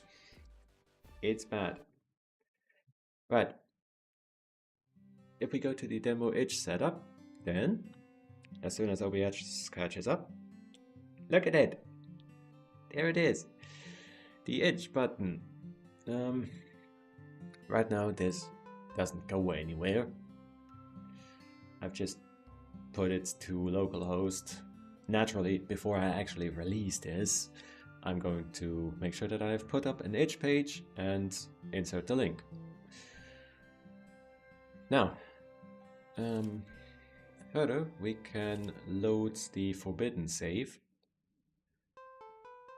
And you see, the link button is also right here. It is now properly spaced. You can go to the itch, you can go to the Discord. The Discord that is also linked underneath the stream, by the way, if you want to hang out. #sellout. And I am now noting that you can't click the link button because that crashes the game on the demo end screen. I have truly slapped this thing together with tape. It crashes the game because the method that tells Butterfly to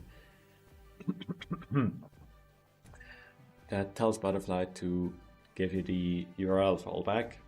You know, if for some reason the browser can't be opened, then we want to just... Sorry, I am struggling on a sneeze, but it doesn't want to come out, it would seem. So, if for some reason the browser can't be properly opened, that's entirely possible. We don't know what might happen. I want Butterfly to play a little dialogue telling you, hey, by the way, you can go here. This is the URL, and you can type that into your browser manually. It's not the perfect solution, but it is a fallback solution, so it's fine for that, I think. Now, we don't want to move the advisor. Advisor in this context refers to just the photo of Butterfly, who is always hanging out somewhere invisible, watching you, and being helpful. So, I think we just want to...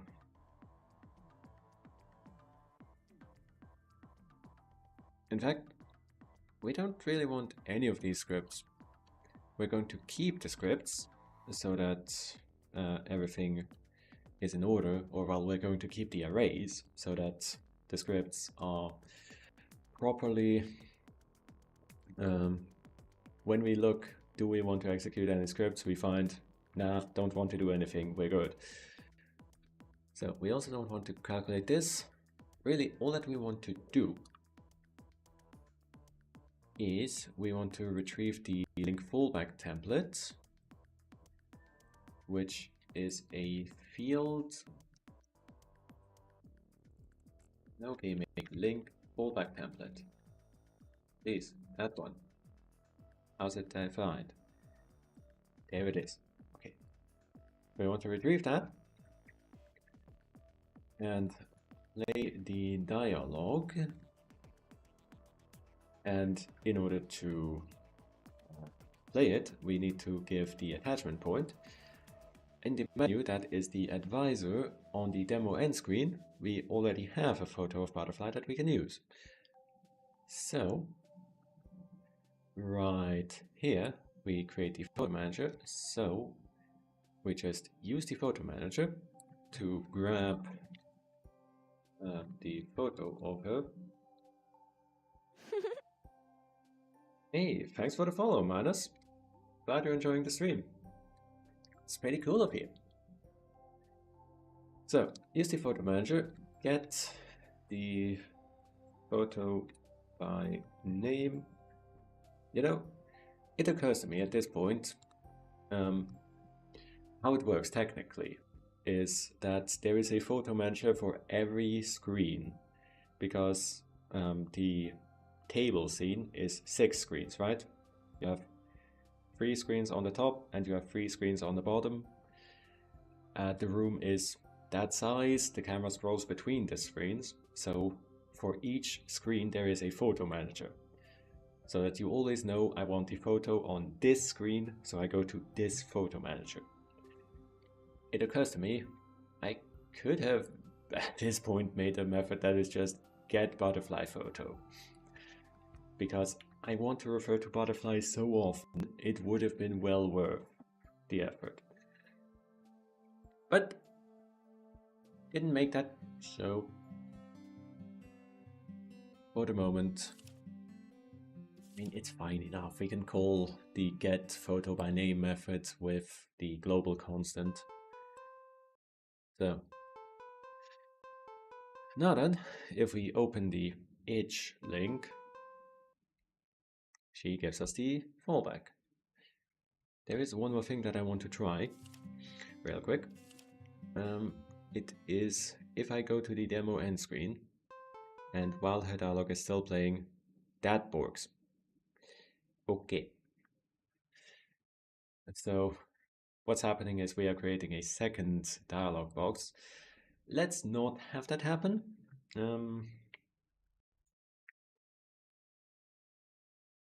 What do we need to do for that? I believe I need to turn the music back on so that we can chill properly. Yeah, there's a bunch of references to instance destroy. Oh, ish. Kind of. So what I want to do is I want to destroy any existing dialog box if one exists.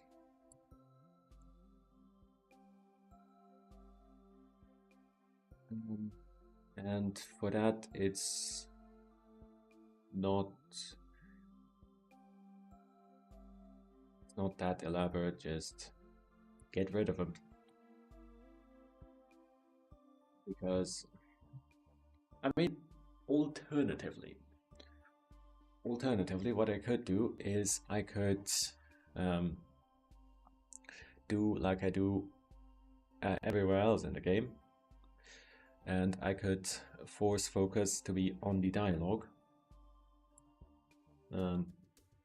by creating a dark highlighter, and that may be even better,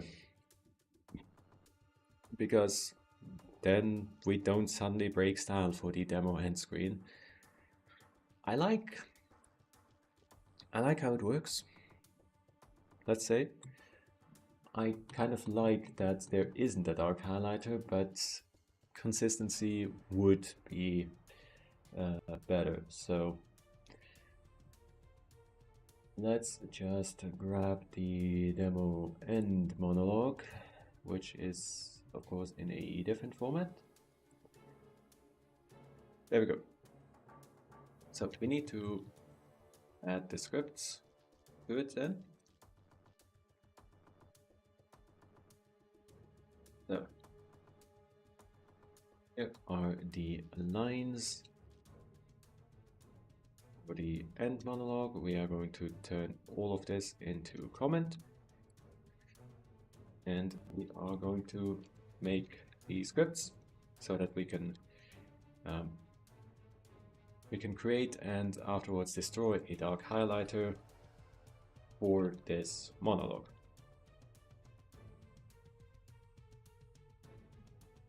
This works slightly differently. There is going to be a cleanup after every line of dialogue has played. There's going to be a cleanup line, at which point we can destroy the dark highlighters. So let's do that right now.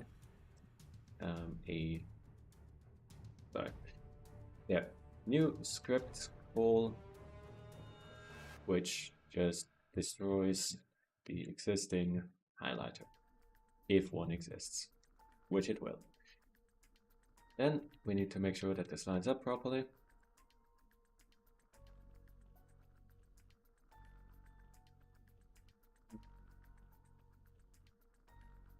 Because in fact, I could do this as the dialogue begins, but I think what I'm going to do instead is I'm just going to do it right at the very start. So create a dark highlighter, which doesn't highlight anything, and we're just going to leave that up.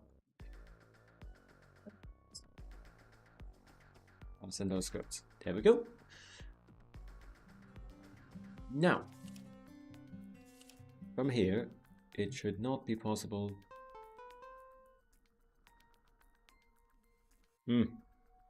Yes, I see. Right. Yeah, that is slightly ugly.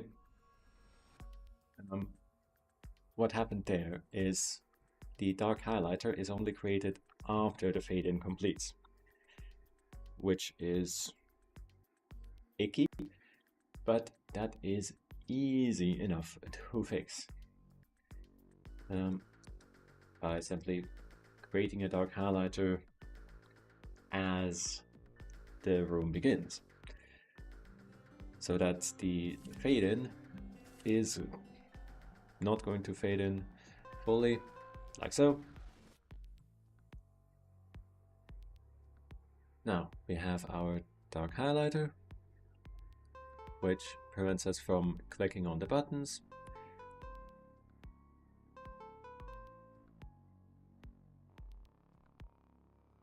There we go. That's that issue avoided. Now we need to, of course, we need to do the usual. We need to move Butterfly to the dialogue layer so that she is in front of the highlighter, because otherwise it looks a bit weird.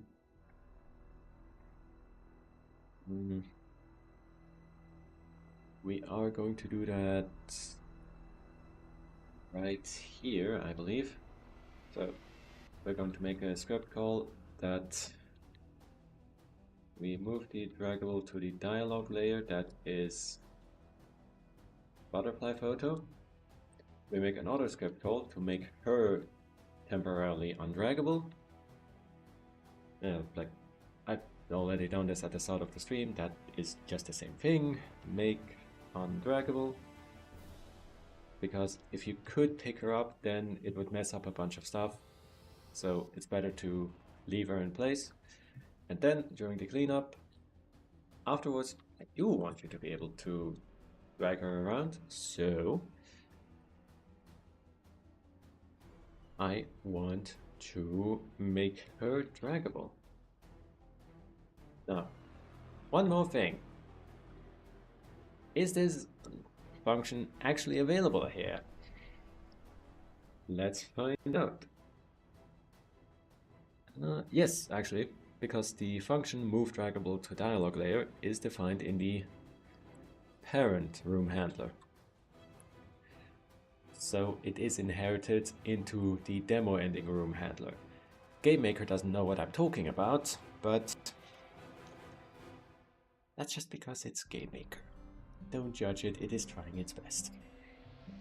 So, from here.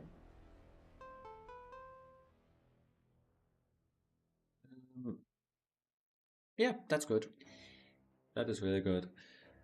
So we can't pick her up, we can't pick on the buttons. There we go. You can mess up the photos here if you want. Smooch smooch. You don't talk with you. It goes like this. Actually, can I make the dialogues visible? I don't think so. I don't think I can do so with just 2 dimensions. But let's see. You talk with you, you and you. Butterfly speaks with Tiger, Jade and Queen. With whom does Tiger talk? With Lucky, but Lucky communicates with Elf and the third person, who is Queen. So no, unfortunately we are limited to 2 dimensions, so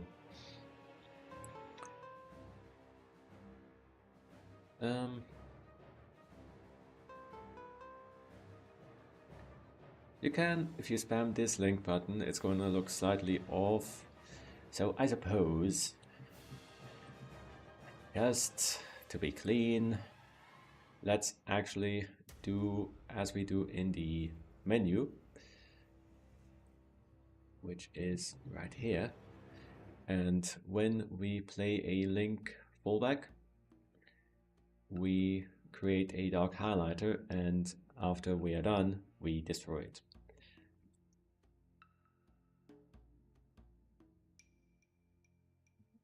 Also, yeah, we need to not call that function, we need to call destroy existing highlighter and restore ambience, because right now the demo end screen doesn't play any ambience.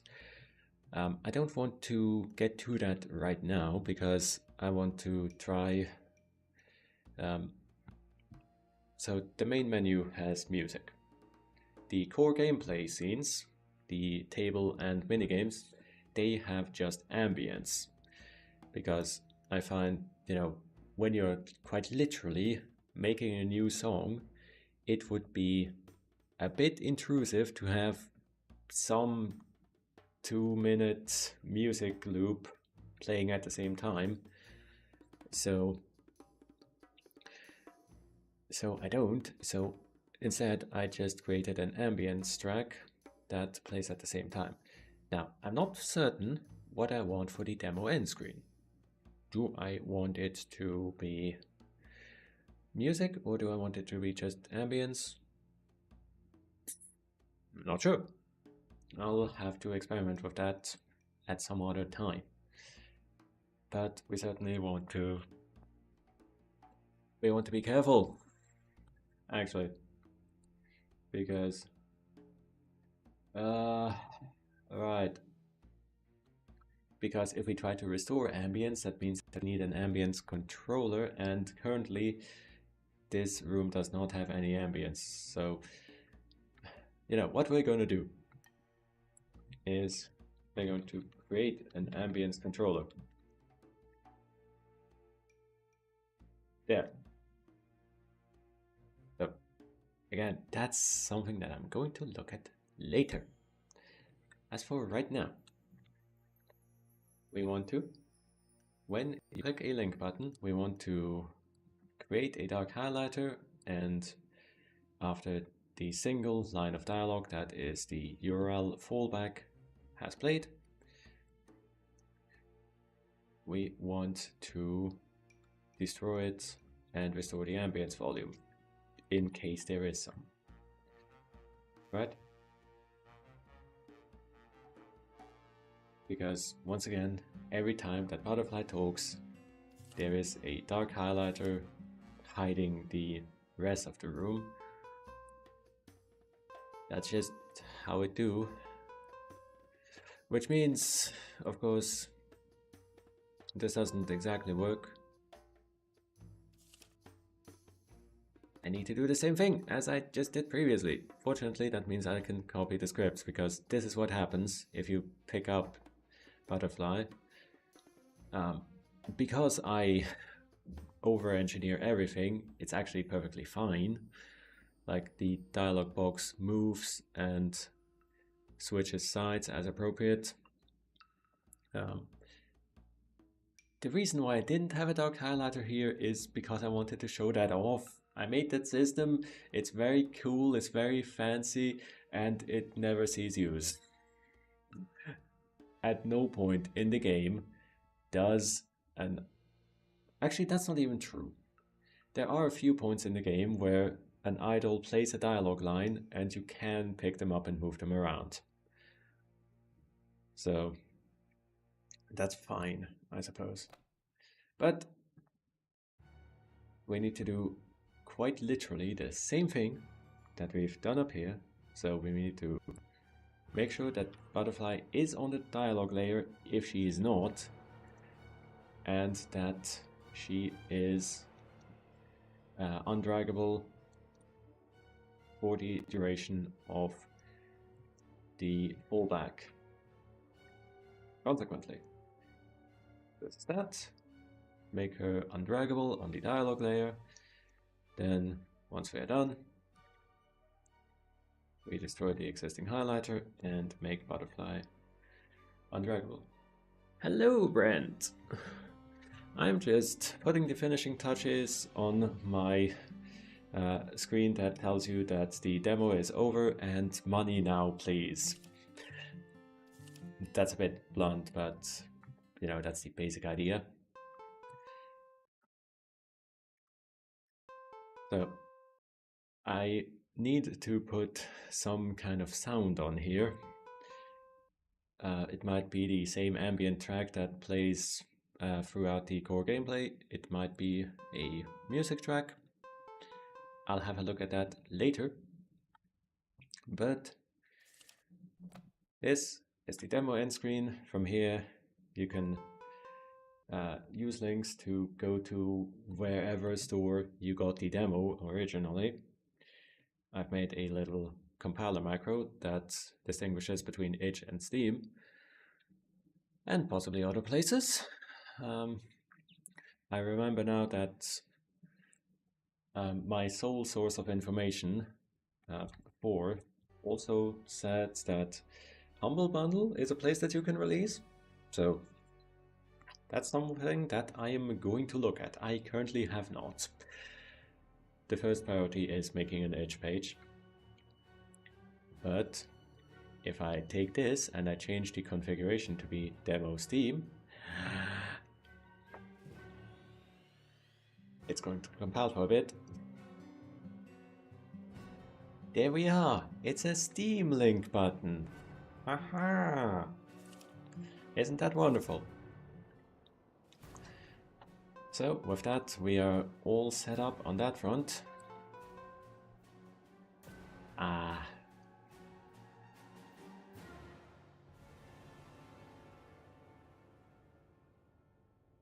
Oh, ads breaks. I promise. I have affiliate, and full disclosure, I get like tenths of a cent, if that, from ads.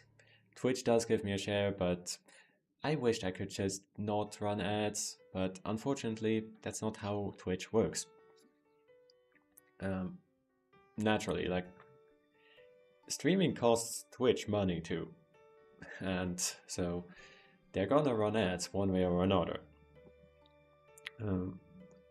I unfortunately cannot prevent that. But thanks for hanging out anyway. I do appreciate anyone who lets them play, or, you know, one says there are certain ways that one can block ads entirely, but to discuss that directly is, I think it is against the affiliate's terms of service, so let's not do that. Yes. Okay. Now, there are a lot of playtests feedbacks that I still need to get to because I've spent a lot of time fumbling about on the demo end screen. So, picking out at random, let's go to the table, specifically to the object concert viewer. So, when you sign up to a concert, that is quite easily done. You just pick a band and put it in the slot. You know, that's how this game works. You pick a band, put it in the slot, and if it has enough butterflies to go to that concert, that's it, it's signed up. But the thing does not give you sufficient feedback. So what we're going to do is we want a feedback builder that tells you, yep, that worked, you are signed up, you can end the weekend, the band will go to that concert. For that, what we're going to do is we are going to we're gonna do something like this. It's going to be a text builder. I've already prepared. Did I not? I didn't put a to-do here. Shame.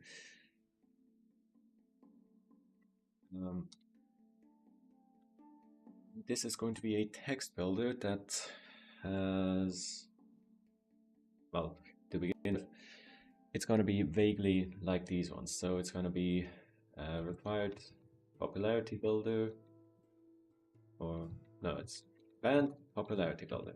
Use this as a template. From there, we are going to, we need to set its y coordinate to be quite far down. Hey music, you're being very chill. Yeah, we're going to set its y coordinate to be relative to the bottom of the thing. So that's going to be the sprite height by 2 minus some constant. Lacking better ideas, I choose 16 pixels. You tell that I'm a professional here.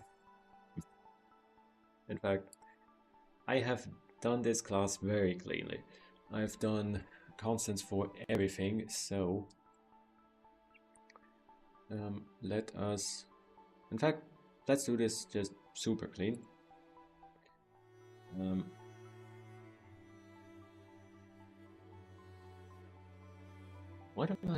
How do I set the coordinates of this? Because this right now just sets the description builders, and when you select a concert, if we search for it, when you select this concert, it updates the y coordinates of the builders. So that means we don't need to worry about the y coordinate just yet. We're just gonna do, don't set the y coordinate. In fact, don't set the x coordinate either, don't bother. But we are going to set the font to the handwriting font. So how does today treat you? I'm having a wonderful day. I get to develop Hit Idol. And I slept beautifully well, actually. I feel like I might have found some grand revelation, but that is... You know, that's something that I'll think about later. If you think too much about dreams, then... Well, it is my favorite kind of truth, because there's not nothing to it, but you know, you also shouldn't take it as is. You should put a grain of salt on it. Which is just my favorite. It's nuance, which is not very popular on the internet. So that's all fine. Really, all that I need to do is set the font. I need to set the text, for which we're gonna go signed up.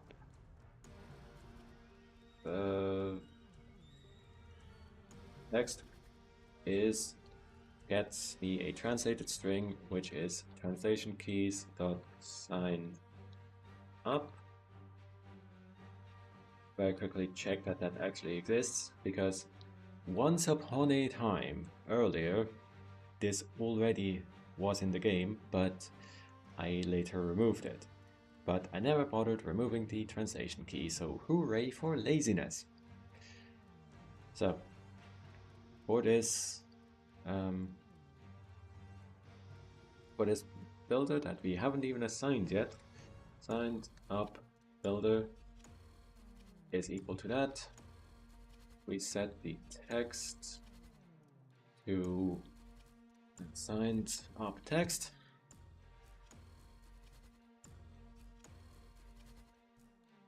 And so we've set the font, we have set the text. We want to disable this. We want it to be disabled by default so that it doesn't output its text until it is enabled again. Then put that in the builders array so that it will be called upon to build, but because it is currently disabled, it's not gonna do anything. Then in update concert, we want to update its state so that signed up builder we want to set its y coordinate, because I'll show you in a moment. The y coordinate can't be exactly determined just then. So required popularity start y, that plus builder text type.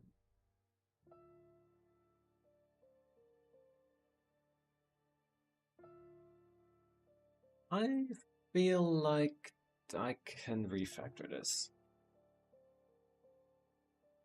because I have a function which is get y underneath text, and that is literally where does the text start plus how tall is it. Yeah, and if we go back to the concept viewer, we go where does the text start plus how tall is it. So I'm just gonna refactor that real fast. Required popularity builder get y underneath text. This is super handy, really.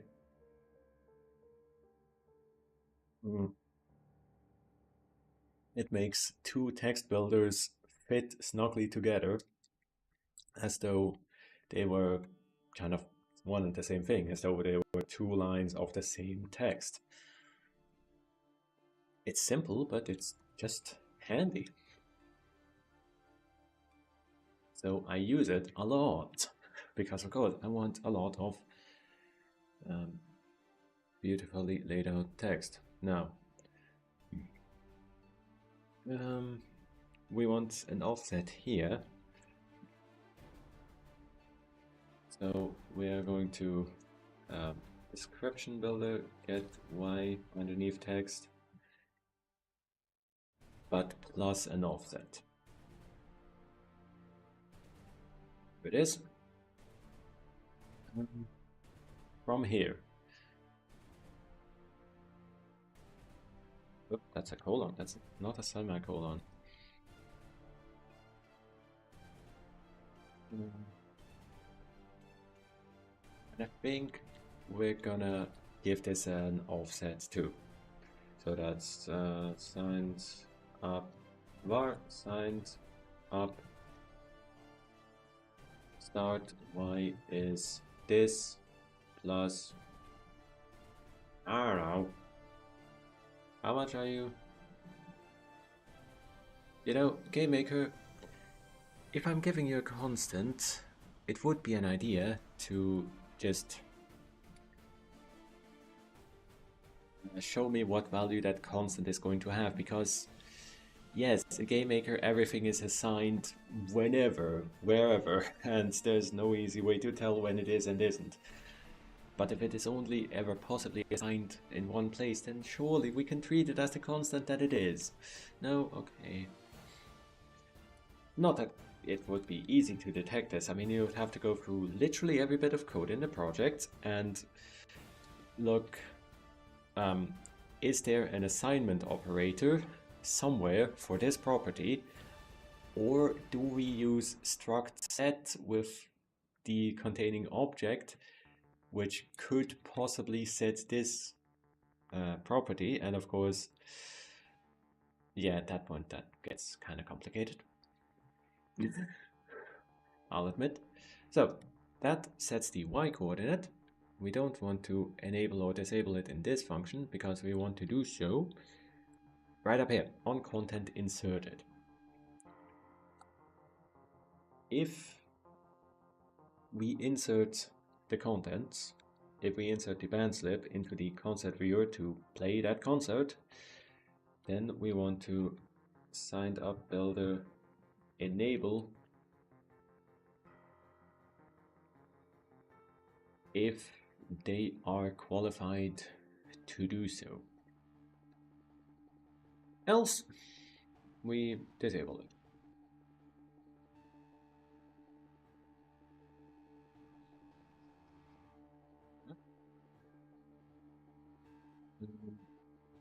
Which is I think we can put this in on content removed. Yes, because this is going to be called when we update the concert as well, like when we click on a tab.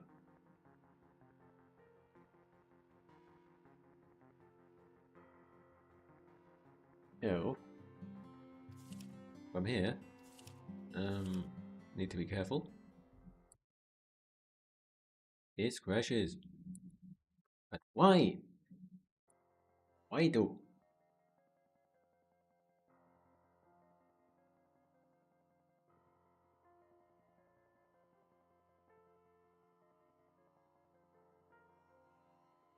Uh, Brent, I'm a bit in awe. Why did it censor the word fun? But yeah, I'll show you real fast. Enable and disable are super easy here. They just set a boolean. Well, in OBS it says star star star ction, which I imagine you said function, but it censored the fun, which is weird, but hey, I got what you meant. So yeah, just all it does is it sets the enabled flag to true or false, and then the text builder, strictly speaking, this is a data structure struct, so it's a constructor function that just has a whole bunch of methods, and when you can call build, in which case, well, if it's not enabled, then it will not do anything, but if it is enabled, it does a whole bunch of code to basically stick to the instance that it's associated with. It is aware of its parent and positions itself relative to that, and then it does a draw text call. Yeah, using this kind of no argument function is a very cool trick, I think, because I don't know if you've read Clean Code by, I don't actually know his full name. I know that he wants people to call him Uncle Bob, so Robert something. The fewer arguments a function has, the better, because you just want a function to do a thing. And obviously there is nuance to this. You don't want to create a different function for every single possible value of the parameter, but in this case, right, I can abstract it very well to either enable or disable, and under the hood it's a Boolean flag, but I don't even need to know that. I just know if I disable it, then it doesn't do stuff, and it can be implemented however I want underneath the hood. Now, just real fast. Why is this not defined?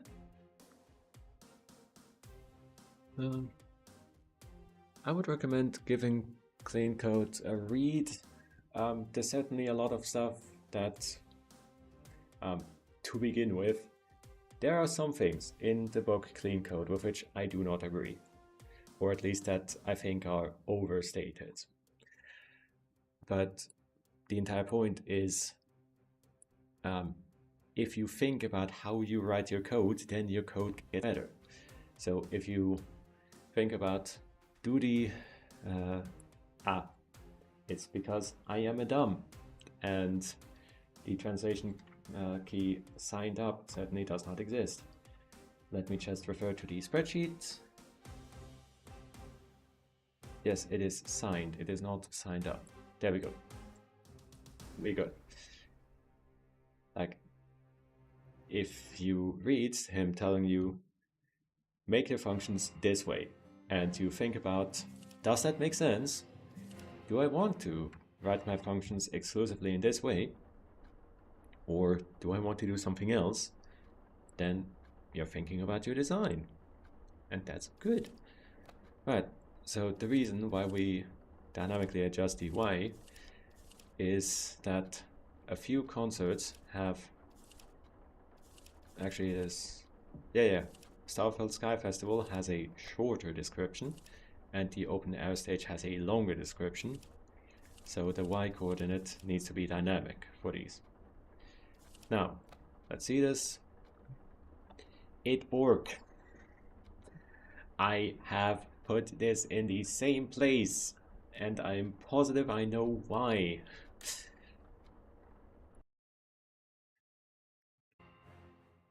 You know, just in case you had any idea that I was competent, I'm not, I'm really not. Why though? No. Right, it does get the correct Y coordinate, it's just that it uses a different font, so it needs a way bigger offset. It needs a way bigger offset because the font goes like way up from where it is built. The text is super large. So, it's easy. Signs up Y distance is gonna be like 20 pixels.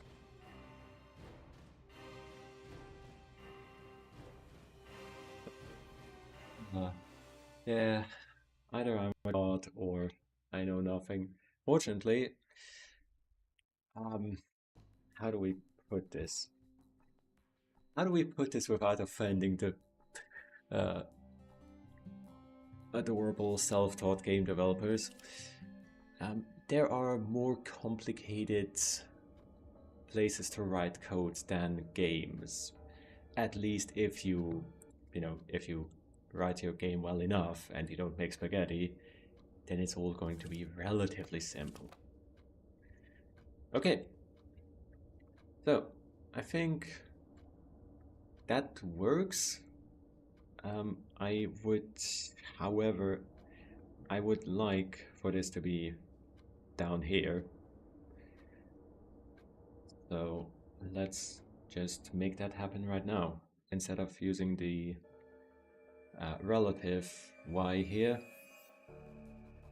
we're just going to hard set the signed up builder's Y as it is created, and that's going to be that forever. That Y, which is sprite height by 2, that's the bottom border, minus, I don't know. What we can do a handy little trick. We can reference the slot. So we can put it at the slot Y offset so that it is flush with the band slip. It's at the same height. And we are going to set the vertical alignment to be center. That way, once again, the font is weird and it's gonna put the text somewhere or else. So using vertical alignment, we know that the middle of the text is going to be right here. Except that is not. But that's fine, you know, that's the basic idea. So it does appear weird, because I've definitely set this to center font vertical alignment. But I suppose we just have to scoot this down by, let's see, I've got the site, this looks like about 8 pixels should get us into alignment, at least close enough to aligned that people don't notice. So, now, that's that is Good, that is another point on my playtest to-do list. Knocked off. I have already done that. I've done this. Done that. Did not do that. Did this. Did not going to do this. So what we are going to do is we are going to make the minigames slightly more responsive. Because what I noted is the minigames are pretty mechanically complex. That is true, that is the case. So, particularly, I added these trackers here to tell you how many beats with thirds you have, how many rising progressions you have, because the intent of the game is that it is music themed, but it doesn't require any musical knowledge, because that would be just unfair. So there is also an explanation of what a third is, to get you the basic knowledge, but I want you to be sure that you have made what you intend. So what do I mean by 2 steps apart? I don't know. So I want to give the player this help that they can try a thing and it will tell them when they have successfully made a third. So that is the idea on that, but the tracker themselves, the trackers are a little confusing because they don't explain what they are, and this is a game where you can click on a thing and it explains what it is, or more specifically, Butterfly explains what it is. So what I want to do is I want to make this minigame more intuitive, meaning when you click a tracker, it plays the explanation of what it's keeping track of, for which I want to just play this explanation from the requirement. Just play that when you click this tracker. Additionally, I am noting that even when the minigame is very easy, it generates a lot. Like 8 beats with thirds is pretty long. That's an entire bar. So that's this long. That's quite long, and it only gets longer. So I want to reduce that slightly. And I want to at least experiment with, right now you need to individually drag and drop. Well, it's not drag, like you don't need to hold the mouse button down. It's magnetic. So that you don't need to hold the mouse button down, you can just click once to pick it up, click once to drop it. I want to experiment what happens if, when you pick up a note, it sticks to your cursor, so that you can drop it in the music sheet and then you still have it until you put it down somewhere else. Basically, what this is going to do is it is going to conjure a copy of the notes either into the slot or into your cursor. I'm thinking conjuring the copy onto your cursor is going to be easier, but either way, make sure that it sticks around and make it easier to add several notes to a piece, because the average music piece with this is 8/8 tempo, and there are 4 bars, so there are 32 individual beats. There's a fair bit of notes in there. So consequently, we want to make it easier to paint the notes, since especially like most of the time you're going to put quarter notes. Sometimes you put halves or eighths, Very rarely you might put a whole note. So I don't want to force you to constantly go back here and pick this up and stuff like that. So that is what we are going to get to in just a few minutes time, as it is time for my second midstream break real fast. For once, a miracle has occurred. I don't actually need to use the restroom, but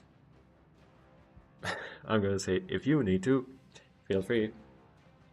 Yeah, I'll be back in just a few minutes. See you then. Don't go too far. We've still got over an hour of stream left. So, see you in a bit.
Okay, dokie. Let us continue. Hope you had a good break, everyone. I ate, I ate some grapes. I'll be honest, they were kind of sour. I didn't want them anyway. Ah, well, maybe it's not grape time just yet. But hey, it's start of March. You need to be a little respectful of when stuff actually grows, I figure. Because it grows very much not right now. But that aside. So, what we want to do is we want to go to Songcraft. Room handler Songcraft? It may be the... It might not be the... no, it is. It is the room handler. See? Here. The room handler grabs which requirements were generated, and for each one that is generated, it creates one and tells it what to make of it. Now we need to find some way to take the explanations, which are this is object song requirements. The explanations are here. Yeah. So this is a long list of requirements and explanations, and the explanation goes here. We need some kind of mapping to communicate that into the tracker what explanation is supposed to play. Now, there are, of course, 1,001 ways to do this. We could do it in the room handler itself, which has access to all of the data. Or we could move it into the widget, but then that widget has to retrieve any possible explanation, just in case that explanation is what it is given. So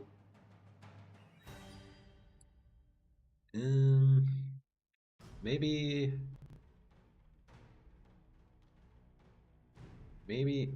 an intermediate solution, because what the room handler does is it calls create info widget. And this is a function within the room handler that tells it for this given requirement type, make me an info widget. So we don't need to pass in the explanation into the function because we still have all the info here. So we can resolve the explanation right here and then pass that to the info widget. So, in fact, thinking further, I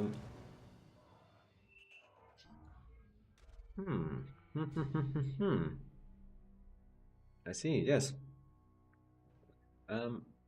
Let me explain what I'm thinking. Object song requirements. So, this is made highly generic. For each requirement, I think for this we need to hop up to object power requirements. For each requirement, we make an invisible button that is on top of that requirement's text, so that when you click on the requirement text, we call up to the room handler to play that explanation. Here it is, create explanation button. And this calls up to the room handler to explain the requirement and gives it a given explanation text. Now we can do something quite similar. We can have the widget instead of telling it what its explanation is, that's kind of pointless. It already knows what its requirement type is. So what we can do is we can give it a left click event.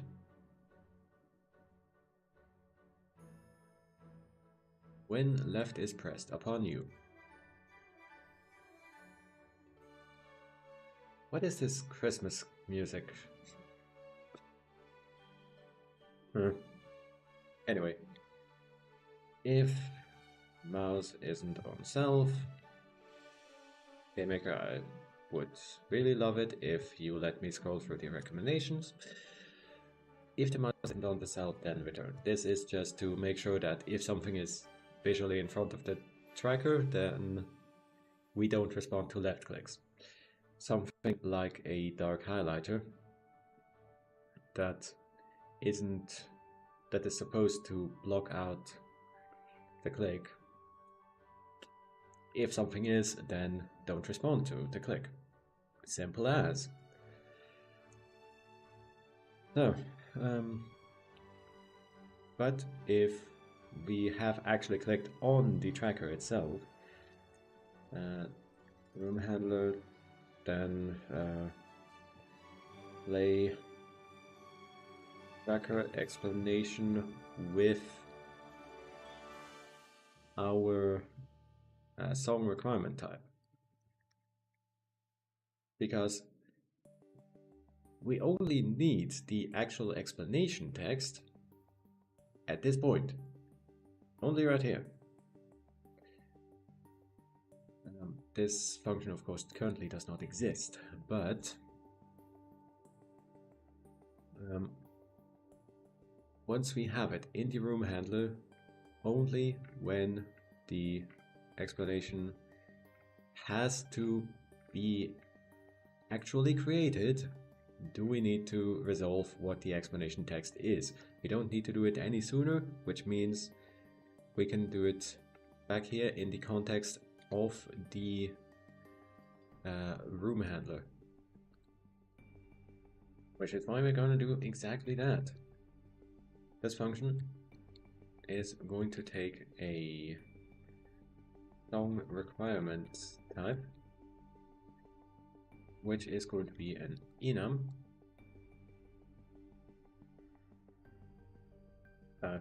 enum, and then we need a way to map this to that, and then afterwards we want to lay explanation. What's the function called again? Explain requirement. So we want to explain requirement with the explanation that we retrieve. So for that, we're going to make a secondary function, find tracker explanation, which is likewise going to take in the song requirement type, and likewise it is going to be an enum. Yes, it is redundant to type check it to enum again, since we know from the only place where it will be called that it is an enum. But it is very good practice to type check every function argument as you get it, not only so that you can crash the game in the intended way when you get something that isn't the type you expect it to be, but also so that you know what it's supposed to be. This is as much comment as it is function, because it tells me that this is an enum. So then we are going to do a little switchy.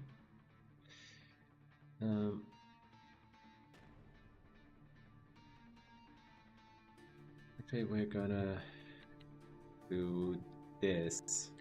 We're gonna call this explanation key, because what we want is for the function to return the translation key.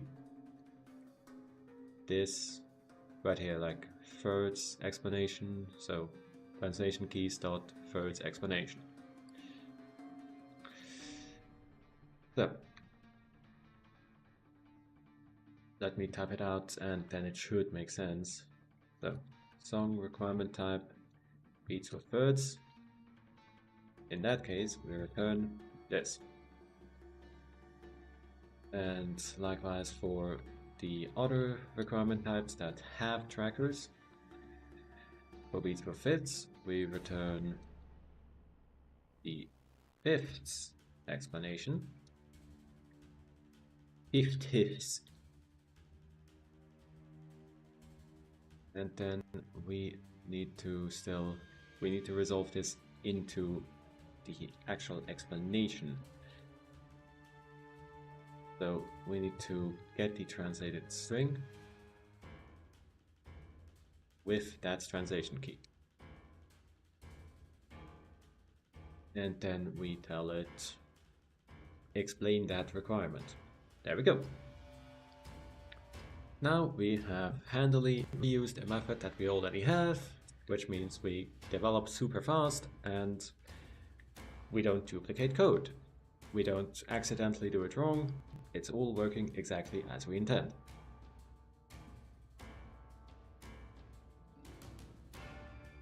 Okay.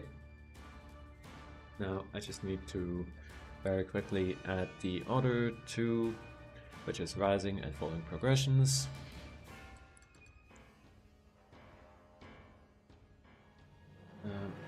Here, select that.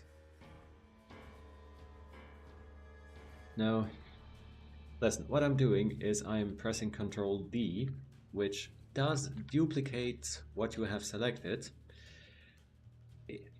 It does do so in GameMaker as well. It's just the slight issue is that it duplicates it at the start of your selection rather than at the end. So it's going to sandwich it in between the first line and the rest. Which you'll agree is maybe a small issue. It's maybe not something that it's supposed to do, if you want the code to still make sense. Maybe what it should do is it should, instead of this, it should copy the entire thing and put it underneath the selection, like other programs do. Not pointing fingers. I'm not saying that IntelliJ is vastly superior, and the only reason I'm using GameMaker is that it is a proprietary language and it is continuously updated, and therefore support in other programming environments is even worse than it is in GameMaker. That is a thing that I could say, but it's not a thing that I am saying, just to be clear. People say that I have a beautifully dry sense of humor. I prefer the word dark, but dry probably fits as well. Well, really, I would say more accurately I range between sarcastic and cynical, but hey, you can describe that as dry, I suppose. So, that is kind of gonna be it, isn't it? I'm sure that I've done something wrong here, but there are only two ways to find out. We can playtest right now and watch the game crash if I have done it wrong, or we can carefully read the code and think about what we've made. My choice is obvious. Well, it doesn't crash so far. That's very good. Now, if I click a U. Aha! This crashes. But that is understandable, because I have done this wrong. Yeah? No?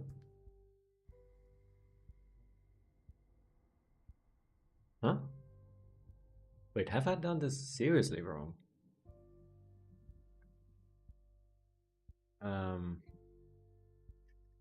That it is properly being resolved. It's just it is failing in the play explanation method because what we are passing it in, the translated string, is not a string array. Which would be real bad.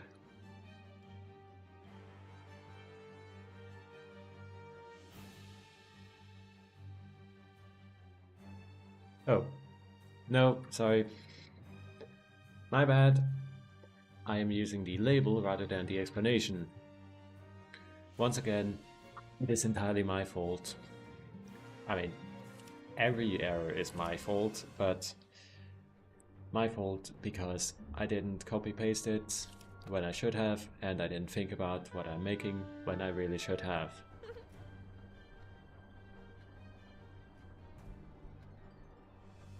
So, try that again. That also crashes, but... Ah, differently. Yes.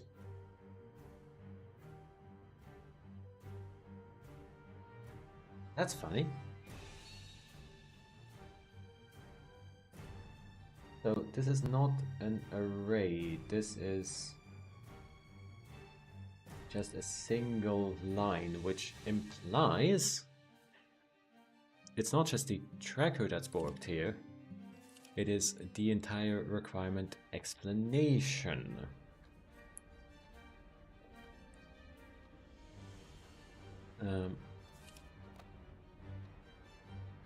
Yeah, right.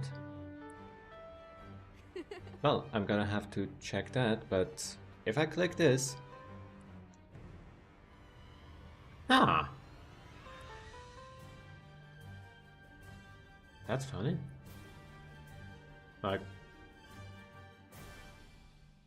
Okay. Something weird's happening here. So it works when you click on it on the requirement, but it doesn't work when you click on the tracker. That's funny. But I'm sure there is a very good reason for that, presumably. So, create explanation button is given explanation text, and this is already expected to be an array. Where is this called from? Here. Explanation is given as an argument to create requirement. And likewise, explanation is given as an argument to create requirement. So this is just all given as arguments. So we need to go here. That's interesting. Ah. That's weird. That is funny. Because for all that I can tell, the rising progressions explanation to begin with isn't... It's just a string. It's not an array of strings. Ah, here it is. Yes, right. Because I am skipping a tiny little thing. Yes, the explanation may be an array of strings or it may be a direct string. This is literally just because I was too lazy to write array brackets around the explanation for rising progression. So I have this little utility function here, which all that it does, if explanation isn't an array, then we create an array and put it inside. So, easy enough to fix.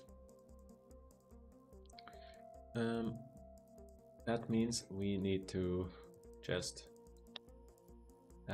array wrap it so that if this requirement has a direct single line explanation, it is turned into an array.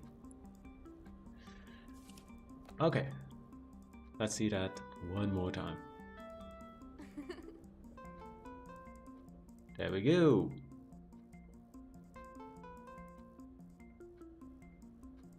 There we go. Okay, perfect. So, that should hopefully fix that. Now, as for the next thing, which is also in song requirements right here. Yes. So, you'll see that at the very least, look here, this is how it generates how many beats with thirds are required. And that is a bit many. For every requirement, it has a minimum and a maximum value, and it so happens that the minimum is a lot. And I think, let me check my clever little spreadsheet here. The difficulty level is just a number that scales up throughout the game. It's as simple as that. I think it goes up by 1 every 4 weeks. It's not written down where I thought it was. Oh no! Panic! Well, that's fine. Difficulty level is defined as 3 to 16 inclusive. So, very simply, I don't hate this going up to 10, but I think it's currently a bit too much, so what we're gonna do is we are going to reduce the minimum values drastically and reduce the maximum values a little. There we go. Now it will generate between 4 and 7, which is less than a bar, and I think that's fine. This calculation pretends like it's much more complicated than it is. It's just, there's a difficulty level, it's a number, between 3 and 16. It goes up as the game progresses. So we multiply the difficulty level with some constant, and then this result is forced to be between 5 and 9. And then we add random wobble, so it's either one less the same number that we've rolled, one more or two more. That's how the requirement is calculated. Now, from here, that's really all that I wanted to do for that. I wanted to slightly nerf the minimum required beats. So, that. As for the next trick, we go to object note, which is the little notes that you pick up and drop into your slots. Now, most of this is inherited out of the draggable parent code. All that the note really is it can draw this little bar through itself. Like if you put it on the low C, then because that would be on the bar, but there is no bar, you're underneath the note bars. Don't worry if this doesn't make sense. It's a way that music is drawn. If we should draw a bar, then do so. and the node is aware of how long it is, and that's all there is to it, really. So, now, what I want to do is I want to make this, when you drop it,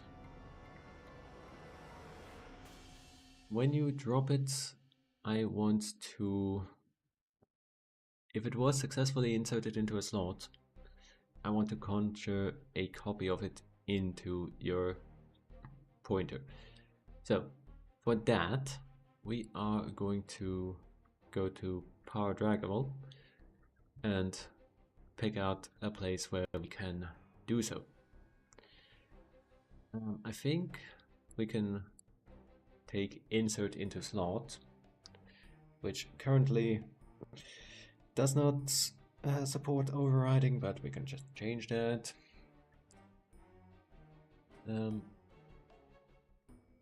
So when we insert it into a slot, we want to make a copy of that same node and put it and pick it up.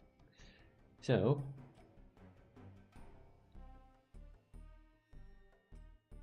we're just going to split this function into insert into slot and super insert into slot. So insert into slot. There it is. Because that makes it easier to override what this function does in object node. The reasons are technical and really do not matter. The point is, this makes it easier. So we can now say insert into slot, which takes a slot, still wants to do the super method with the same argument. We also want to type check this, that the slot is actually an object slot. But after having done so, since we know that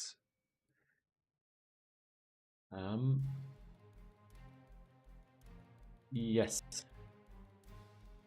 having done so, we know that we have successfully inserted this node into a slot. So we want to create this duplicate, and we are going to do so.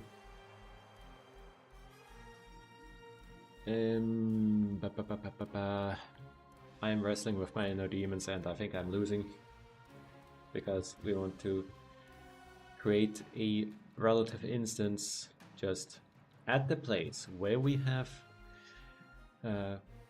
just dropped the node. So at the cursor, make everything the same ish, but we'll get to that. We want to create an object node, and its properties are going to be that its node length is equal to our node length. Hi Brent, glad to see you back. Glad to see the dogs didn't eat you, I suppose. I don't know, I don't figure they would.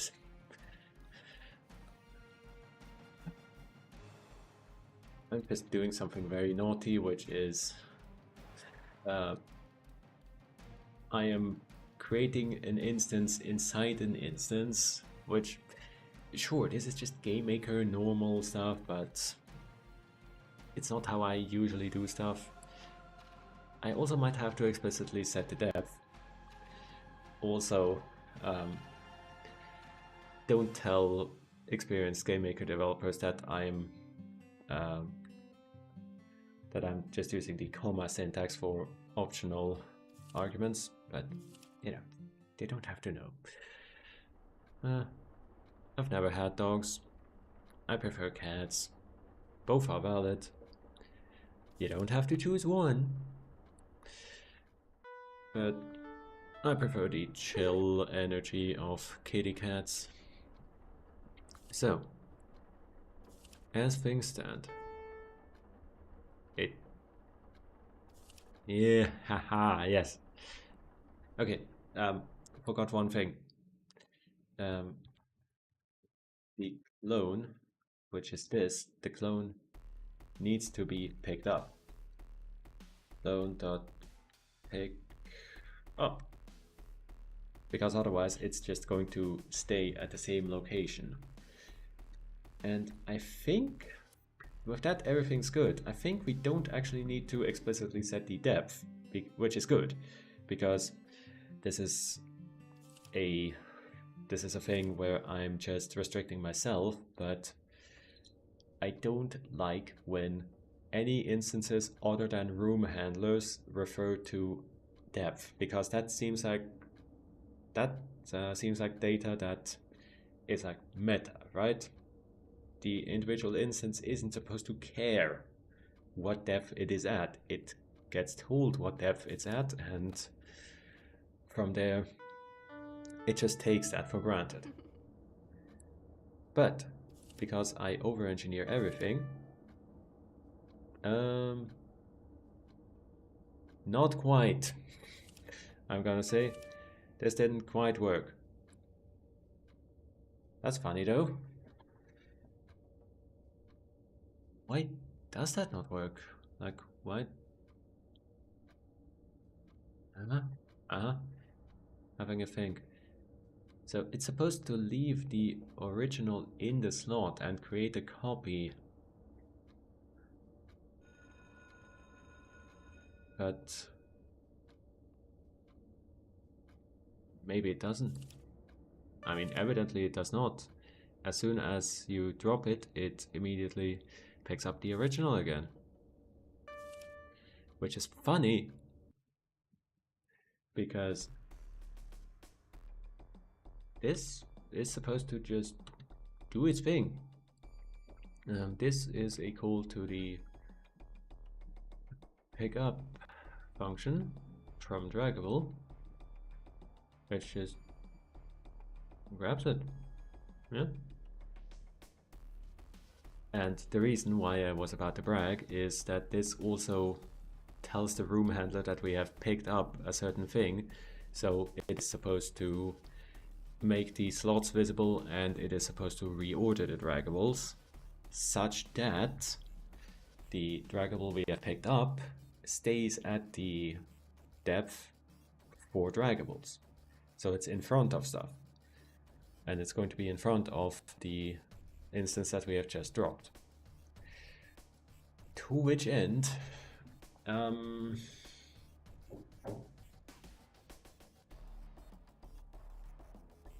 not positive what we're doing here.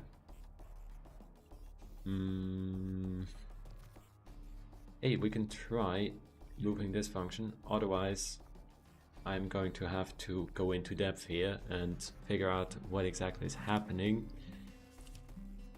Because logically, it's not supposed to happen that the original node is rerunning its click event, because this is where we start from.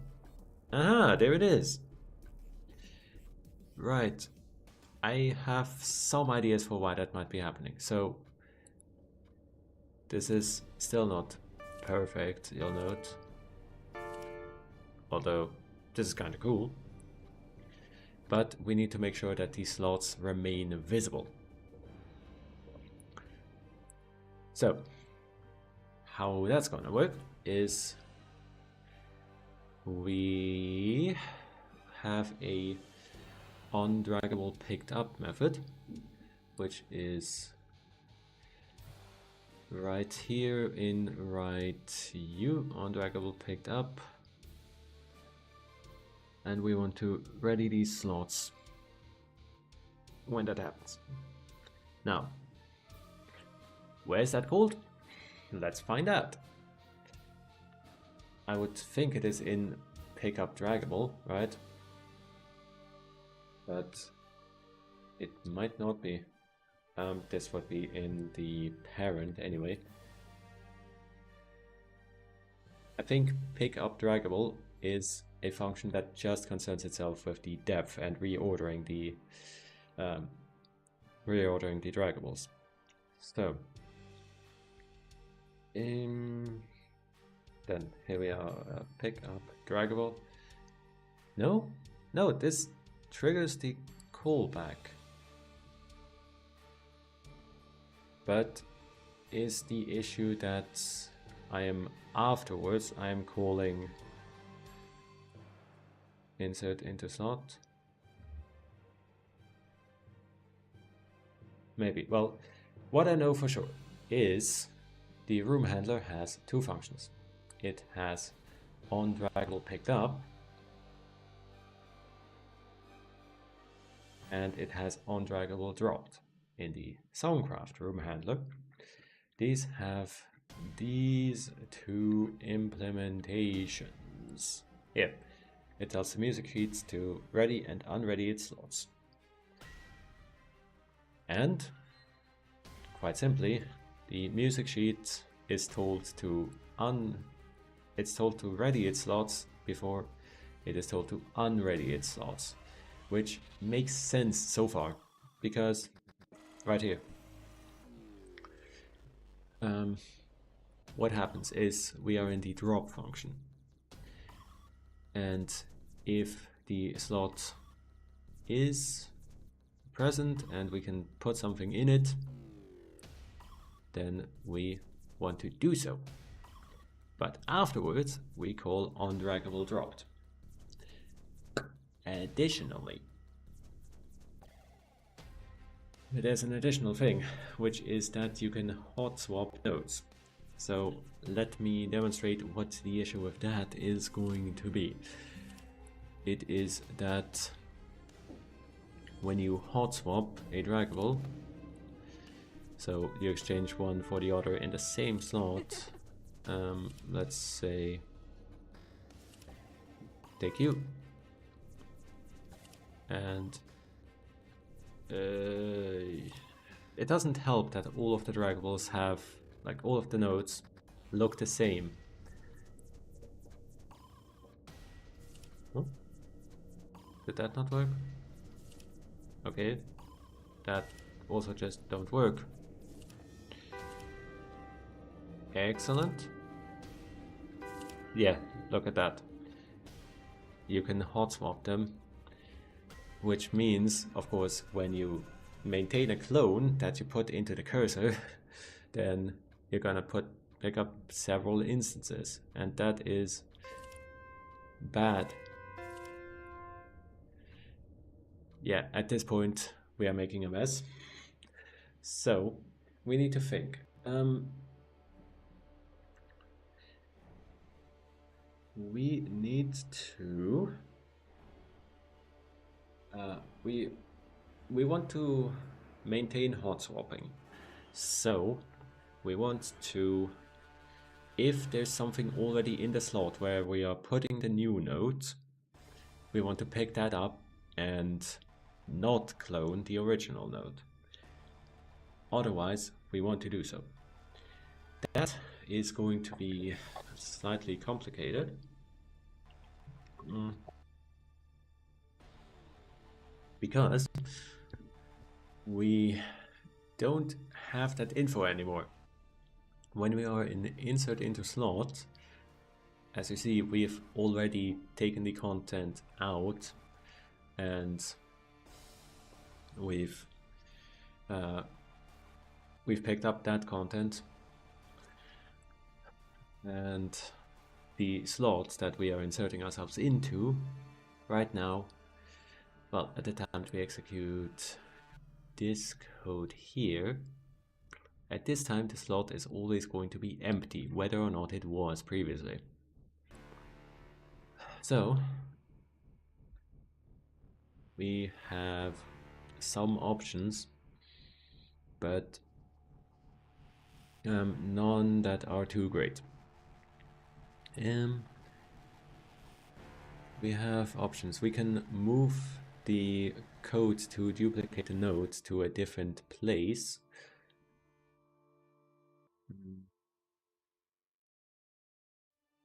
We can track whether we are currently holding on to something, because right now I don't. That might seem slightly weird from a game that is entirely operated by drag and drop, but I don't have a global reference to the draggable that's being held. It's just the draggable itself that knows, because, well, so far it didn't seem necessary. Haven't needed it so far, and I want to think about, am I going to need that? Also, that wouldn't be a perfect solution either, because remember, we are only inserting the original into the slot after we created the clone. So that's not going to work out anyway. Like, only after we insert into the slot do we set held. No, it's a beautiful little callback, but it is kind of an issue that don't have the data that we'd like. So, consequently, I mean, one option is quite literally to just not do this. We can just not duplicate nodes, which is going to avoid opening several problem points, and just, make the user drag and drop individual nodes into place. It's not the best solution, it is a solution. Alternatives.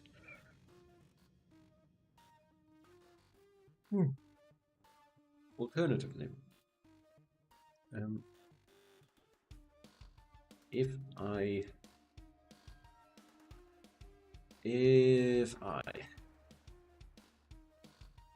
what are we gonna do? Alternatives. If I want to maintain this, then I need to make sure that the slots remain highlighted, which is going to be its own kind of fun. I need some way to make sure to check, hey, did I insert this into an occupied slot, or was there no content in there whatsoever? Now,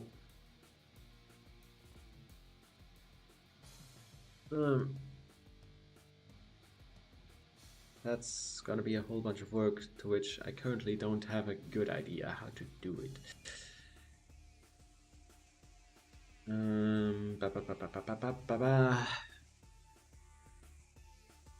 Alternatives.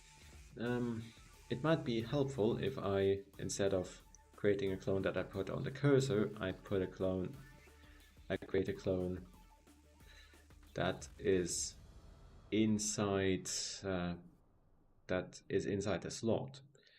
But then I would have to let go of the original. That's not perfect either. No. I mean, I can do the trivial way. I can just, when we drop a node, go through every node in the room and ask it, hey, are you currently being held? And if there is another, then we have this original node here not create a clone. It's not the worst approach, though after that we would still need to make sure that the room handler gets the idea and doesn't hide the slots on the music sheet. You know what? What I'm gonna do right now is we're gonna keep that for later. I need to think this over. Instead, we are going to do some easier stuff. If something is hard, don't do it, someone else will attend to it. It's not a good philosophy, but it is our philosophy. So, what I want to do right here in the concerts builder is something very simple.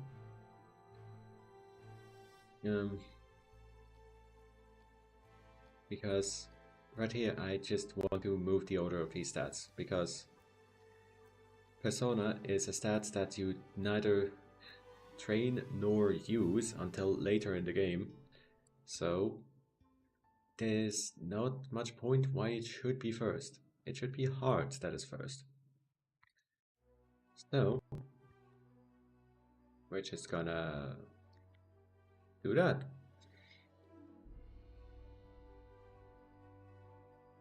Ta-da! Code is hard.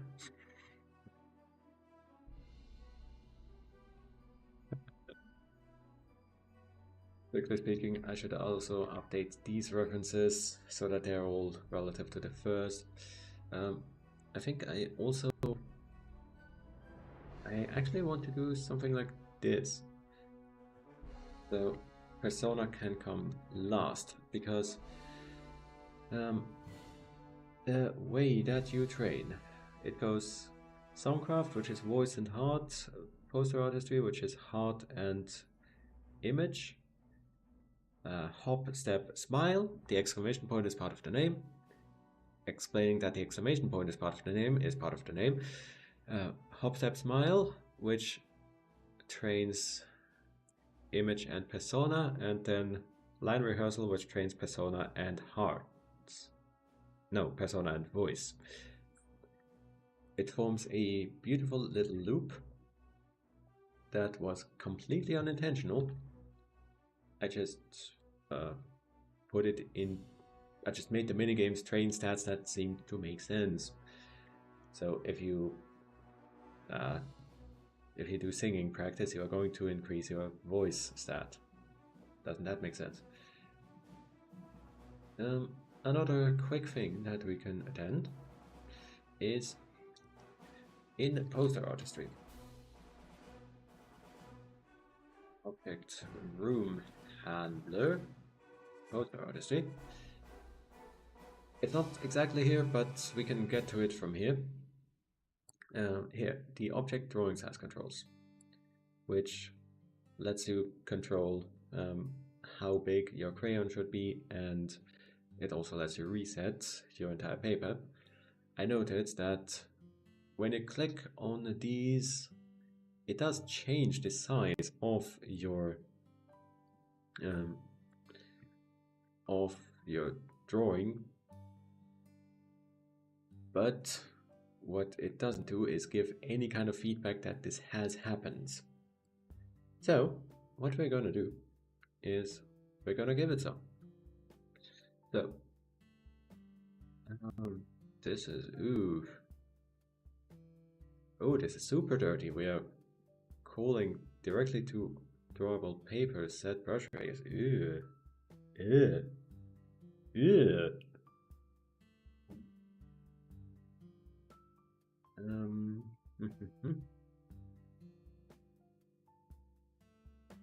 Also, what are we doing exactly? Yes, okay, right. Yes. Right, this. So this radius plus 2 times 6, that's the width and height, and radius is the argument to this function. So we're just gonna do stuff a little cleaner. On brush radius button clicked,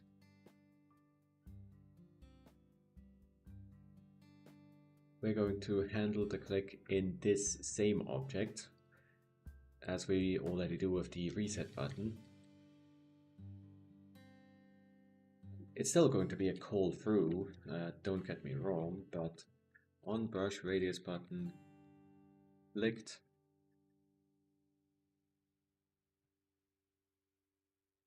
so it's largely going to be that, but now we are giving the button a function of our own instead of calling to a different object which isn't even referenced by its ID, it's referenced by its object index. Ew. That's not tasty. Go away with that. But I'm gonna pretend that I don't see it because I don't feel like fixing it. It's dirty code, but it is dirty code that works perfectly well because there's only a one object drawable paper in here. So, and then what we also want to do, now that we have this function, we can go we have brush radii. So what we can do, we can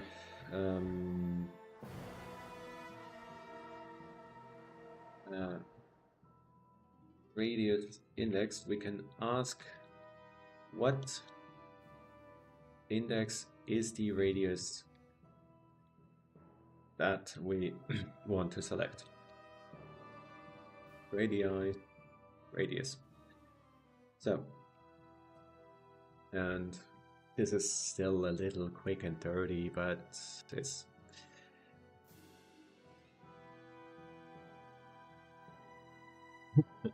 hey, Vlad. Glad to see you checking by. I think drag and drop is cool. Well, I do drag and drop and click a couple buttons, like these ones, but I mean, sure, you should have a good framework for it. Let me just really quickly brush radius confirmation sounds, because I over-engineer absolutely everything. I don't want to just yeah. I don't want to just play a single sound. Of course, that would be way too simple. No, I want to play. I want to play a different sound depending on which one it is. So the smallest sound is going to be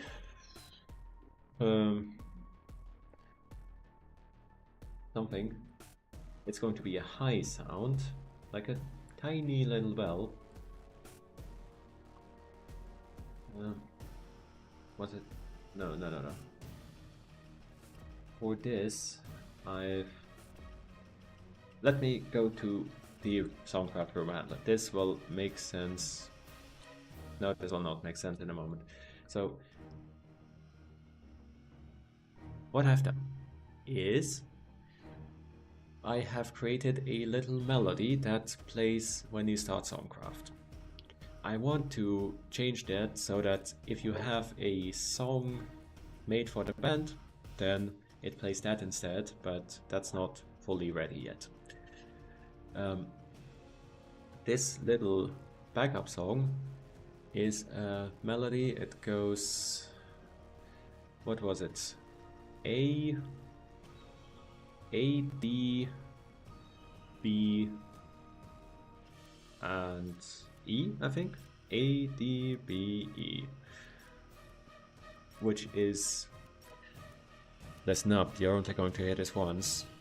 It is the word idol, but mapped onto what letters there are. So obviously music, there's not 26 tones in music.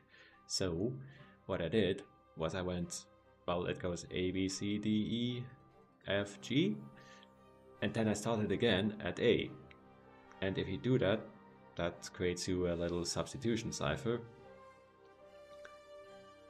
But that's not important anyway. The point is, we're going to go down, so let's say this is B4 quarter. So that's, and from here, D4 is lower than A4, because C4 is the lowest tone that we have, and D4 is the second lowest. So let's use something in between. Actually, is that true? Yeah, right. The octave starts with C. It goes C, D, E, F, G, A, B. In English, anyway. In German, the B tone is called H. And what was it?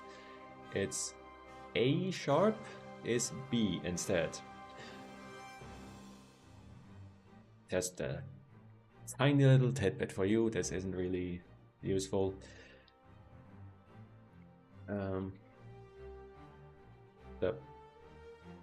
So D, E, F, G, A.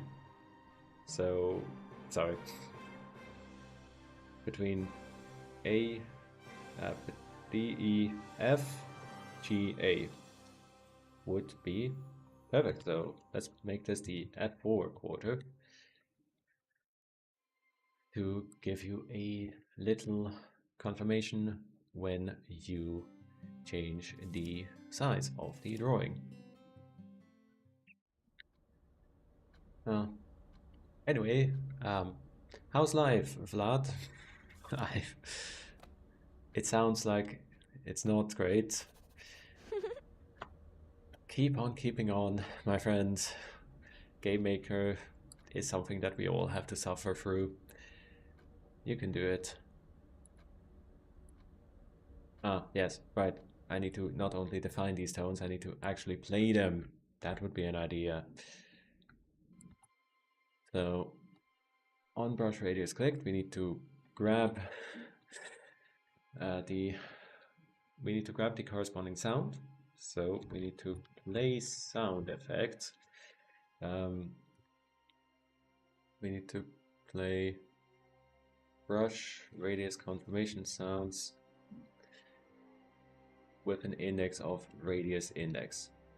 There it is. There we go. And by using a callback, we have added an easy way to perform additional code rather than going straight to the drawable paper and changing the drawing size there.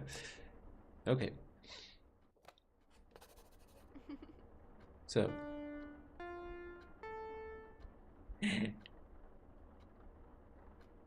it also so happens that, of course, AFG is a chord. It's the... I'm not going to pretend like I understand music, but this is A and it's third F, and, or well, I guess strictly speaking, we're going down here, so it's... this is A. What? No. A is the highest. So it's D, F is the third, and A is the fifth. Beautiful. It's like I'd planned that. I really didn't, but it's like I did. And here's the thing in creative endeavors. You can take credit for it even if you didn't plan for it. It's fine. It sounds nice, so whether or not it was intended from the start, eh. So that is the confirmation sound done.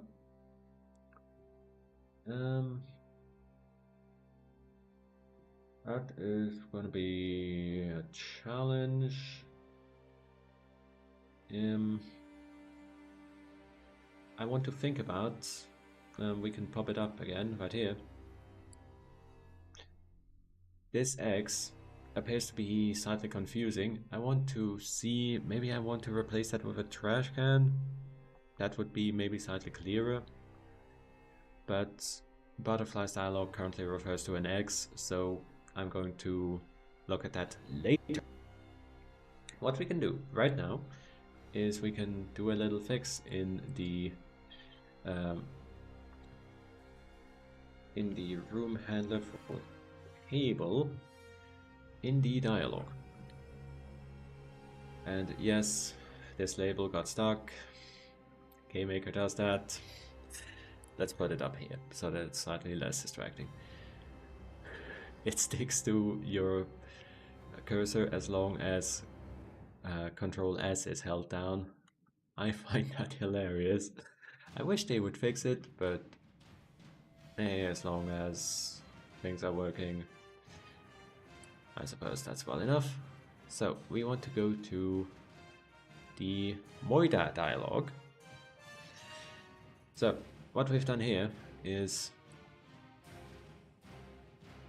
we scroll to the concert viewer and we dramatically scroll to Linda. However, it's a little confusing because first there's the scroll, then there is the tab change. So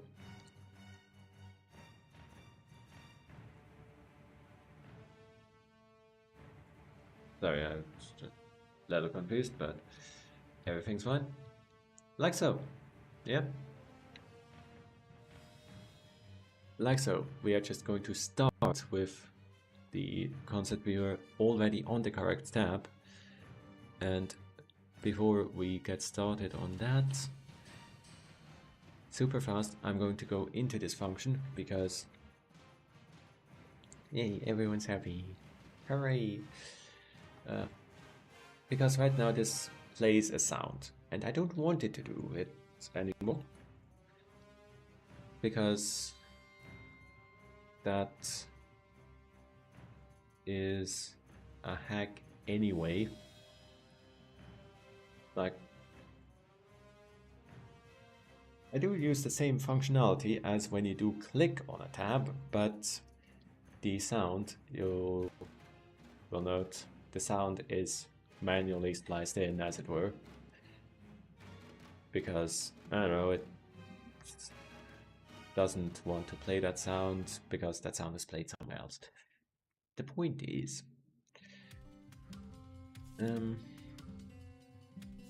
is this safe?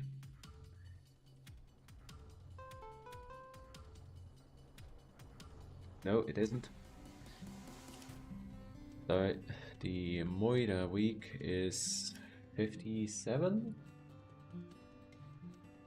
Let me check the timeline. Yes, day 57. That's the Moida week, which is when this dialogue plays. And we need to click through a whole bunch of it because the concert viewer is only shown at the end. Here we are. Like so. That does look a lot better. Just scroll right to the thing with the correct highlighting and with the villain already selected. There we go. That's that. That is that dialogue bed here. So, there are two more things that I have in mind to do right now. Two things.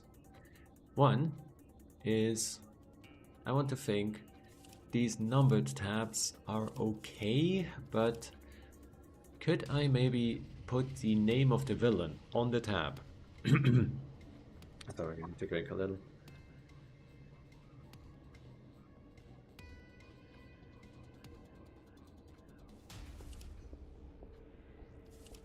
So,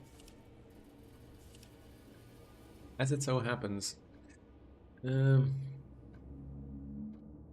is a pretty long name. This might not fit in here, but I've got two options. I've got two ideas.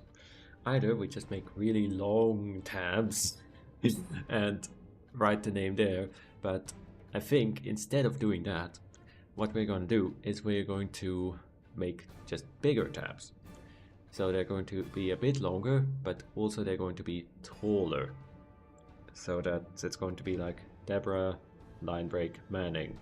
It's going to be right here. I think there is sufficient space to do that because if we compare with this, yeah, there should be just about enough space for that.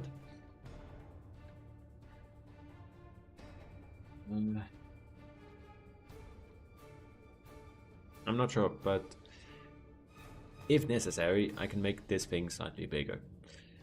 So, for that, what we're going to need is we are going to need additional space on the tab, a lot more, and we're going to need to create it accordingly. So, what that is we need to go to the target, well, the villain viewer. It's not targets, it is villains, because they are evil. I have to stay in character.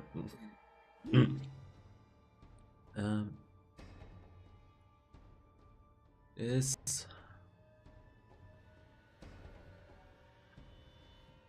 partly I want to do it right here. So does this have a parent? Where is that? If it had a parent, it would be right here. It does. Yes, because object part tabbed, that is super simple. It's literally this. That's the entirety of its code. It just declares that this object has tabs and one of them is active, and you can reorder the tabs so that the one that is currently displaying is in front. That's all there is to it. So for that, we need to change the create tabs method to create, well, simply put, a different kind of tab, or more accurately, yeah, I think we create a different kind of tab, because that different kind of tab needs to be larger, and it needs to respect the size of the label. Like, it needs to insert a line break if necessary. So let's give that a try. Step 1 is going to be, for this, we are going to create a larger tab, which is gonna go on the table villains. It is a bit annoying that this label right here, create JSDoc header, that this jumps around to wherever my cursor is every time I save, because I save all the time. That's kind of how things do around here. Start villains tab, and this is, it certainly needs to be wider. It also needs to be about twice as tall. Let's call that literally twice as tall. I mean, that makes sense. Yeah, I'm gonna say twice as tall. And it needs to be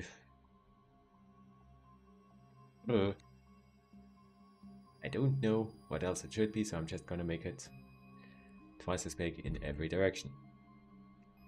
Game development. It's not an exact science. You try a thing, you experiment, see what works, see what doesn't. There's no point in getting stuck too long trying to figure it out, when instead you can just try it and get your answer right there. So, I'm not in love with this shape, but hey, it still has the diagonal and the curve on top. So that's fine. However, I am going to steal this corner here. But because I have a small corner and I have a big corner, and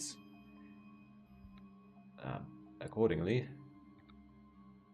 small and big corners are used on small and big sprites. And this tab is certainly large enough to earn the large corner. Just a cutesy little style thing. So, that's already all that we need out of it. Consequently, we can make the full-sized version of it. Oh, wait, that's so weird. It's every time that GameMaker is writing to the file system, this tab moves to my cursor. It's not just when I save. That's bizarre. So it's also when I duplicate a sprite. Wow. Crazy. Okay, so, but move that over here. Now, math skills. 6 times 32 is 192. There. Redeemed myself. I don't always do terrible math. So, with this, success music. Math has been successfully performed. I can maybe graduate from first grade. It certainly would be time. Then again, this is a second grade stuff. We've got 2 digits. Oh. And strictly speaking, I never did graduate from 2nd grade. Or maybe I'm making stuff up. That's the beauty of it, isn't it? You can make stuff up and everybody will believe you if you say it with confidence. So, table, targets. I'm sorry, this group is called villains. They are evil, they are not targets. What are we, some kind of hit men? No, we are hit idols. That's a joke in the name. It has multiple meanings, you see. Did it just now occur to you that I pointed it out? I hope it did.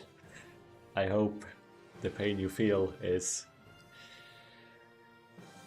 adequate to me having had to keep this quiet for 2 years. Because my playtester doesn't know that this is a game about killing people. He is blissfully unaware. He is going to find out today. So I've had to keep quiet to him for 2 entire years, hiding the true nature of the game. Oops. Well, I've done the opposite of what I wanted. I wanted to close every tab except for Object Villains tab, and I've closed just Object Villains tab.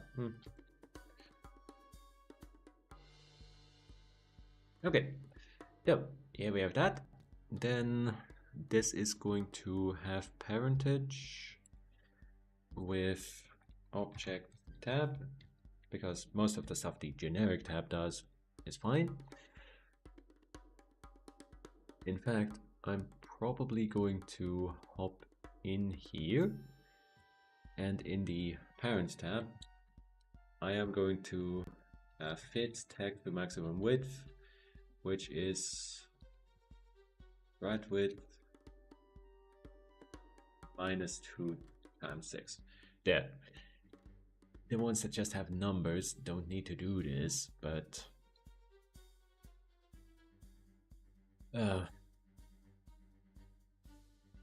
but what, Toraka? But are you executing code that is unnecessary and is going to potentially cause problems? I don't think we are going to do that, are we? No. It's just going to be here, because we can execute the parent code and then have the label builder fit its text to the maximum width. There. That's better. And that is actually all that we need to do. Because that's all that we care to do. So, going back to the object's target. Here it is. The search doesn't always work. The search, in fact, works about 20% of the time, but fortunately we've got the asset list and I have a very good memory for what is where. And let no one tell you otherwise, just because they've watched me forget everything all the time. Yes.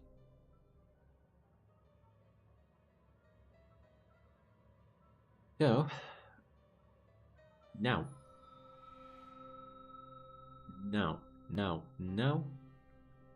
we need to go into create tabs. we want to create object villains tabs, and we want to create these with a larger distance between them, for which we're just gonna change the constant tabs y distance. Yeah.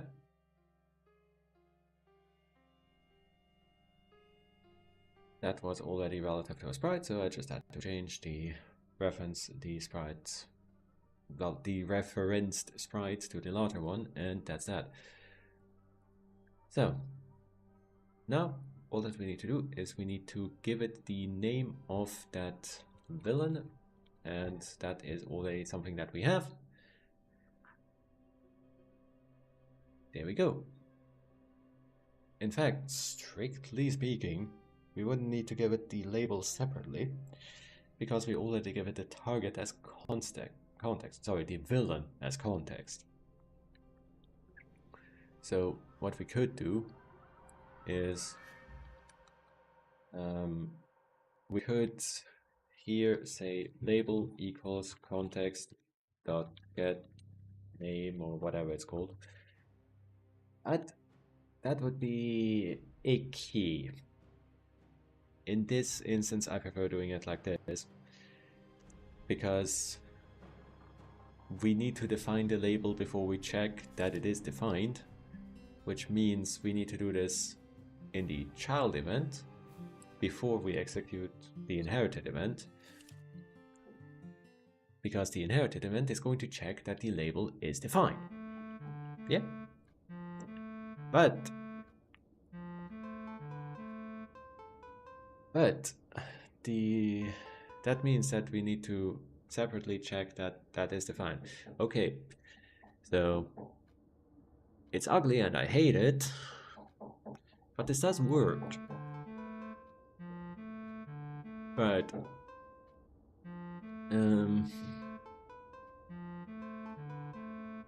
so let's take a look. Let's take another look. So this needs more changing, but the basic idea is there. Yeah, the basic idea is there. I just need to fiddle with this. I need to move the tabs further out. It does still work because I over-engineer everything. We can significantly shorten the tabs, which would probably allow us to like make them fit here. So as currently they break underneath here. A minus. I have made a complete mess, and I don't think I'm fixing it right now. So we can basically make this smaller by the entire height of the corner on both sides,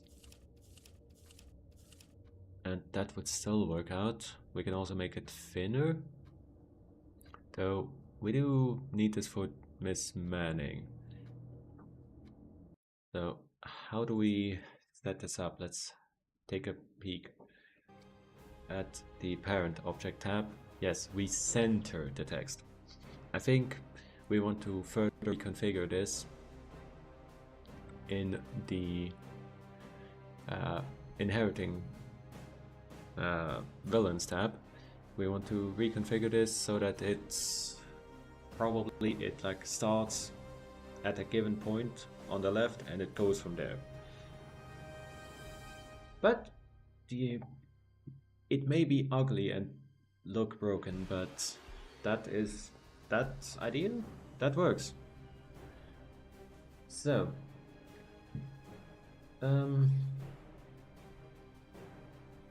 I'm gonna do another tiny thing while we're all here, while we're having a good time. Ah, I've frozen the program. Right. So I'm sorry, one moment. We're having a game maker moment. The program crashed because the search.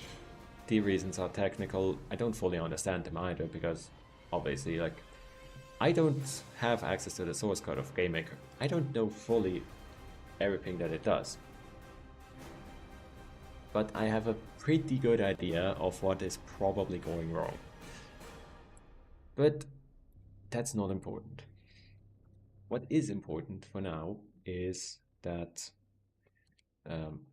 if we boot up the game again, so at the start, you can enter your name for the Idol Club. And to do so, because obviously, what's a keyboard? That's filthy. We're not... Oh yeah, by the way, if you want any confirmation that I'm insane, take a look at this. I have taken the keycaps off of every key on my keyboard because I prefer the way that this feels. I prefer the way that the literal uncovered buttons feel on my fingers. It feels softer, really it does, because there's like a little curve.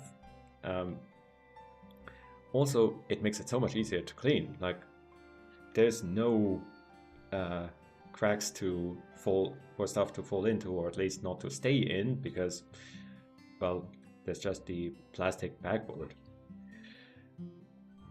And also, it makes much less noise because, well, there's no buttons to click, so it doesn't make clicky noises. I'm personally not a fan of clicky noises. And so, yeah. That is a thing that I've done. Once again, I am contractually obligated to brag with this once every stream at least. I have been a creative writer for over a decade at this point, for almost 14 years, so I know perfectly well, with my eyes closed, with my keyboard behind my back, having spun around 5 times in a circle previously, I still know where every single button on my keyboard is, even the ones that you don't actually use. So I don't need the keycaps. But yes, what I have here is a Pokemon keyboard, I call it. It's not exactly like the Pokemon keyboard, there's actually fewer keys here, because it's just the letters. But it reminds me of that, because I am just old enough to remember the original Game Boy Pokemon games, though of course even on today's Switch we still have those kinds of keyboards, right? It's just a touchscreen now. But in order to input text with a mouse, you can click these buttons. And you will note that you don't note anything because they don't make noise. And I don't like that. I've always wanted them to. Now we can apply the same technique that I have previously, where we can, well, what I'm going to do right now is I'm just gonna make it play a sound, like, what's your favorite letter?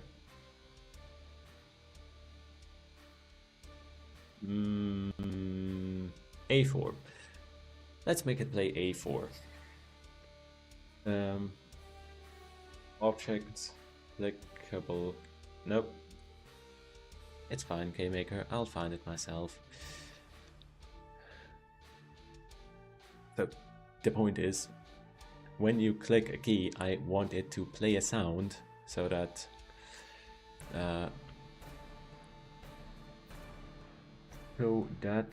you get confirmation that something has happened. And this is extra spicy, isn't it? Because this doesn't inherit.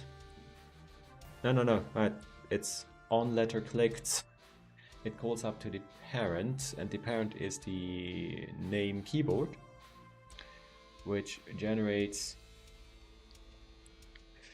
using the extremely sophisticated technique of writing out the alphabet, Hey, shut up, it works! Using that extremely sophisticated technique, it generates the letters, and then on letter clicked,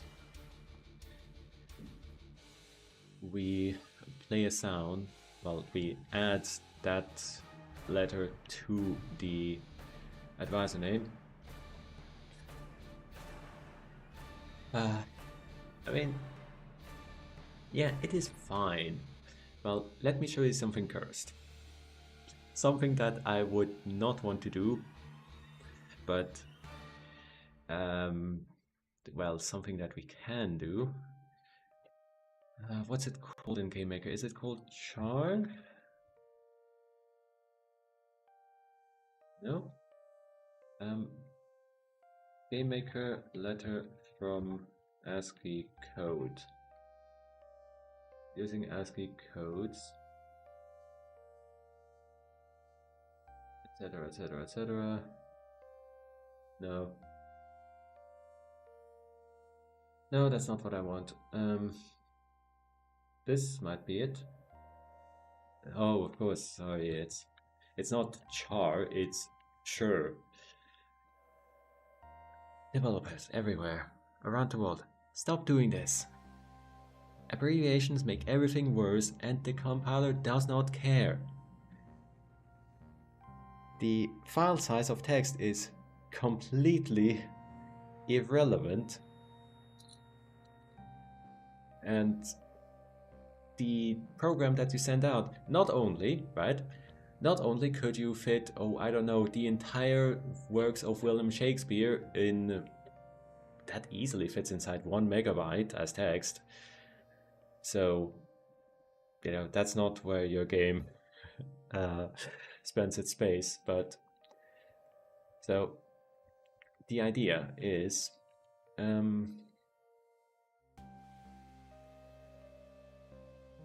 oh, I need to look up the ASCII keyboard because this is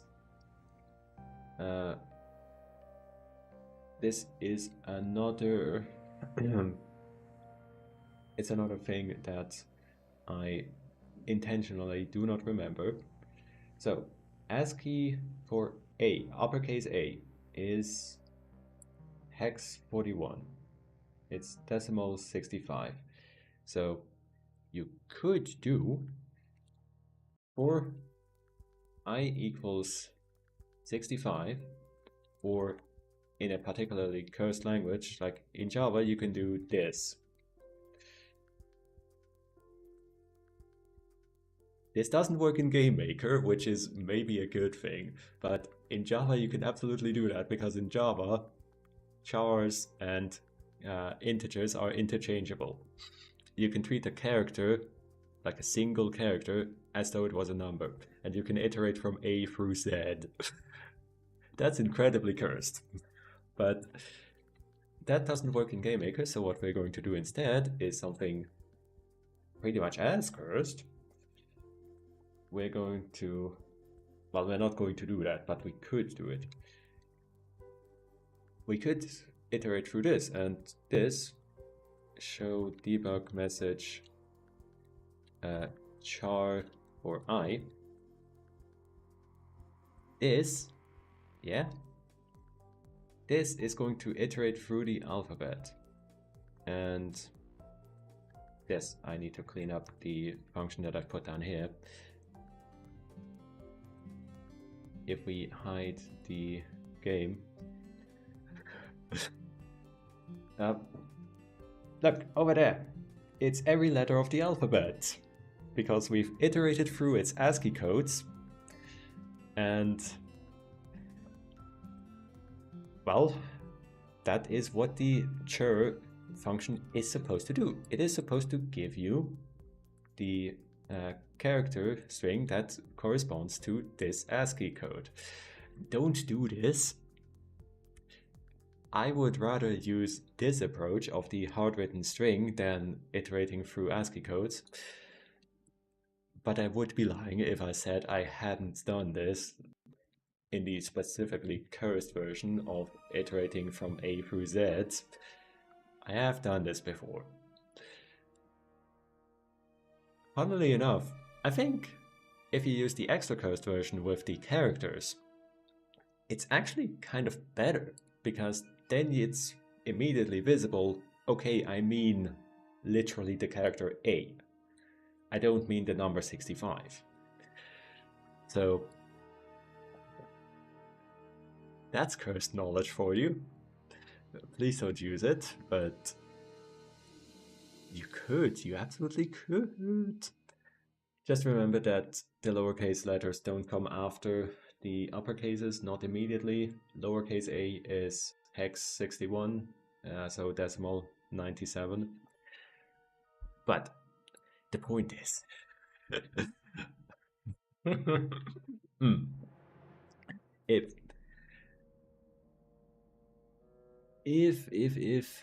if we successfully add something to the advisor name, then we want to play a little sound. So play sound effects A4 8th, and I'm probably going to mess with this some more, but for now that's fine. Just play the single sound effect, not load but new. Okay, and now, yeah, it's not the best to always use the same sound effect, and I need to either not play anything or play a dedicated delete sound when you hit backspace. I'm also not sure why I give you a space. Well, no, so that you can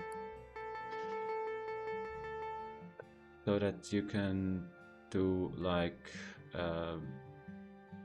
no, don't put Kim Jong, Toraka.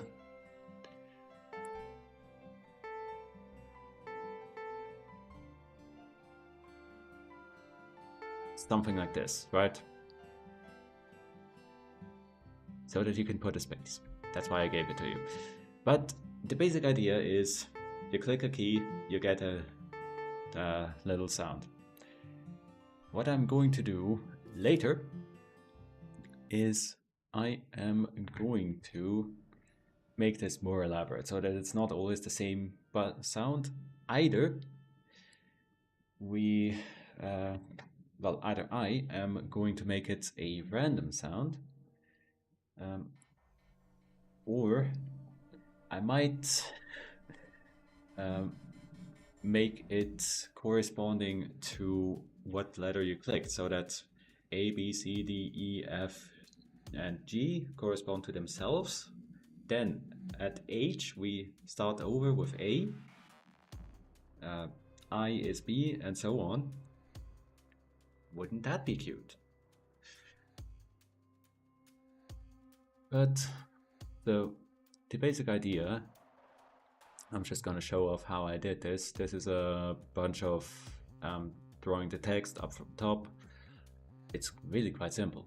You have the alphabet, you have multiple rows, there are 4 rows, then iterate through the alphabet with 14 letters per row.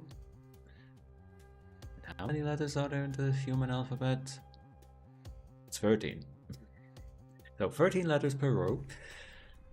You iterate through them and grab the character out of your alphabet string, add that offset, and then create a clickable letter. And that's really all there is to it. Then when the letter is clicked, it calls up to this function, which distinguishes. This is a little dirty. I don't like to use object IDs, but it distinguishes was backspace clicked or what else was clicked. And then it just adds that letter to your name. Okay, so that is wonderful. I am going to tinker with that, but I am going to do so later in my own time, because we are overdue for the end of stream today. So I will be live again next week, Friday, Saturday, Sunday, 9 a.m. Central European Time to 1 p.m. Or your regional equivalent. Should be localized time right under the stream. Thank you all so much for hanging out, watching, chatting. It's been a lot of fun. See ya later. Although don't leave just yet, maybe. I do want to put on a raid because I consider it like it's just kind of polite, right? Give the love forward. So let's see. Is Carbs currently on or is he at work?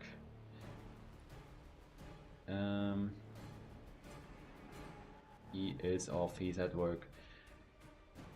How about a Tata person?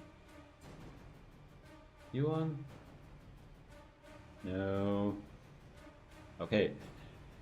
I am very quickly going to look through the directory and see if we can find ourselves some funny streamer, ideally also suffering in Game Maker. So let's just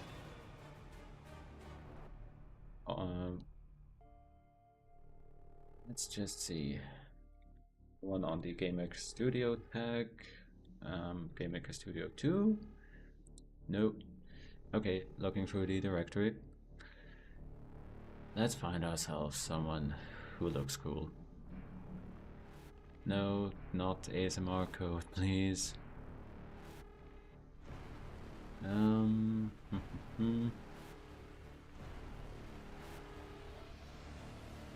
I usually do this during my second break, but I forgot.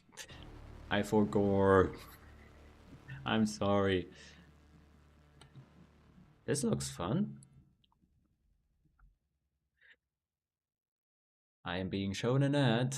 I would certainly love to have a better view of it. But CaroQuest 64.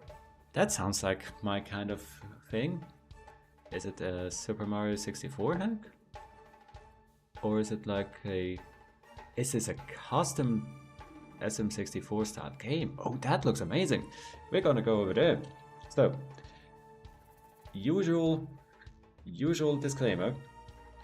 We're going to a channel called Bro Dudes. I don't know this person. This is the first time I have heard of them, so they look pretty cool. Looks like they're doing cool stuff, but you know, in case they say the fuck word,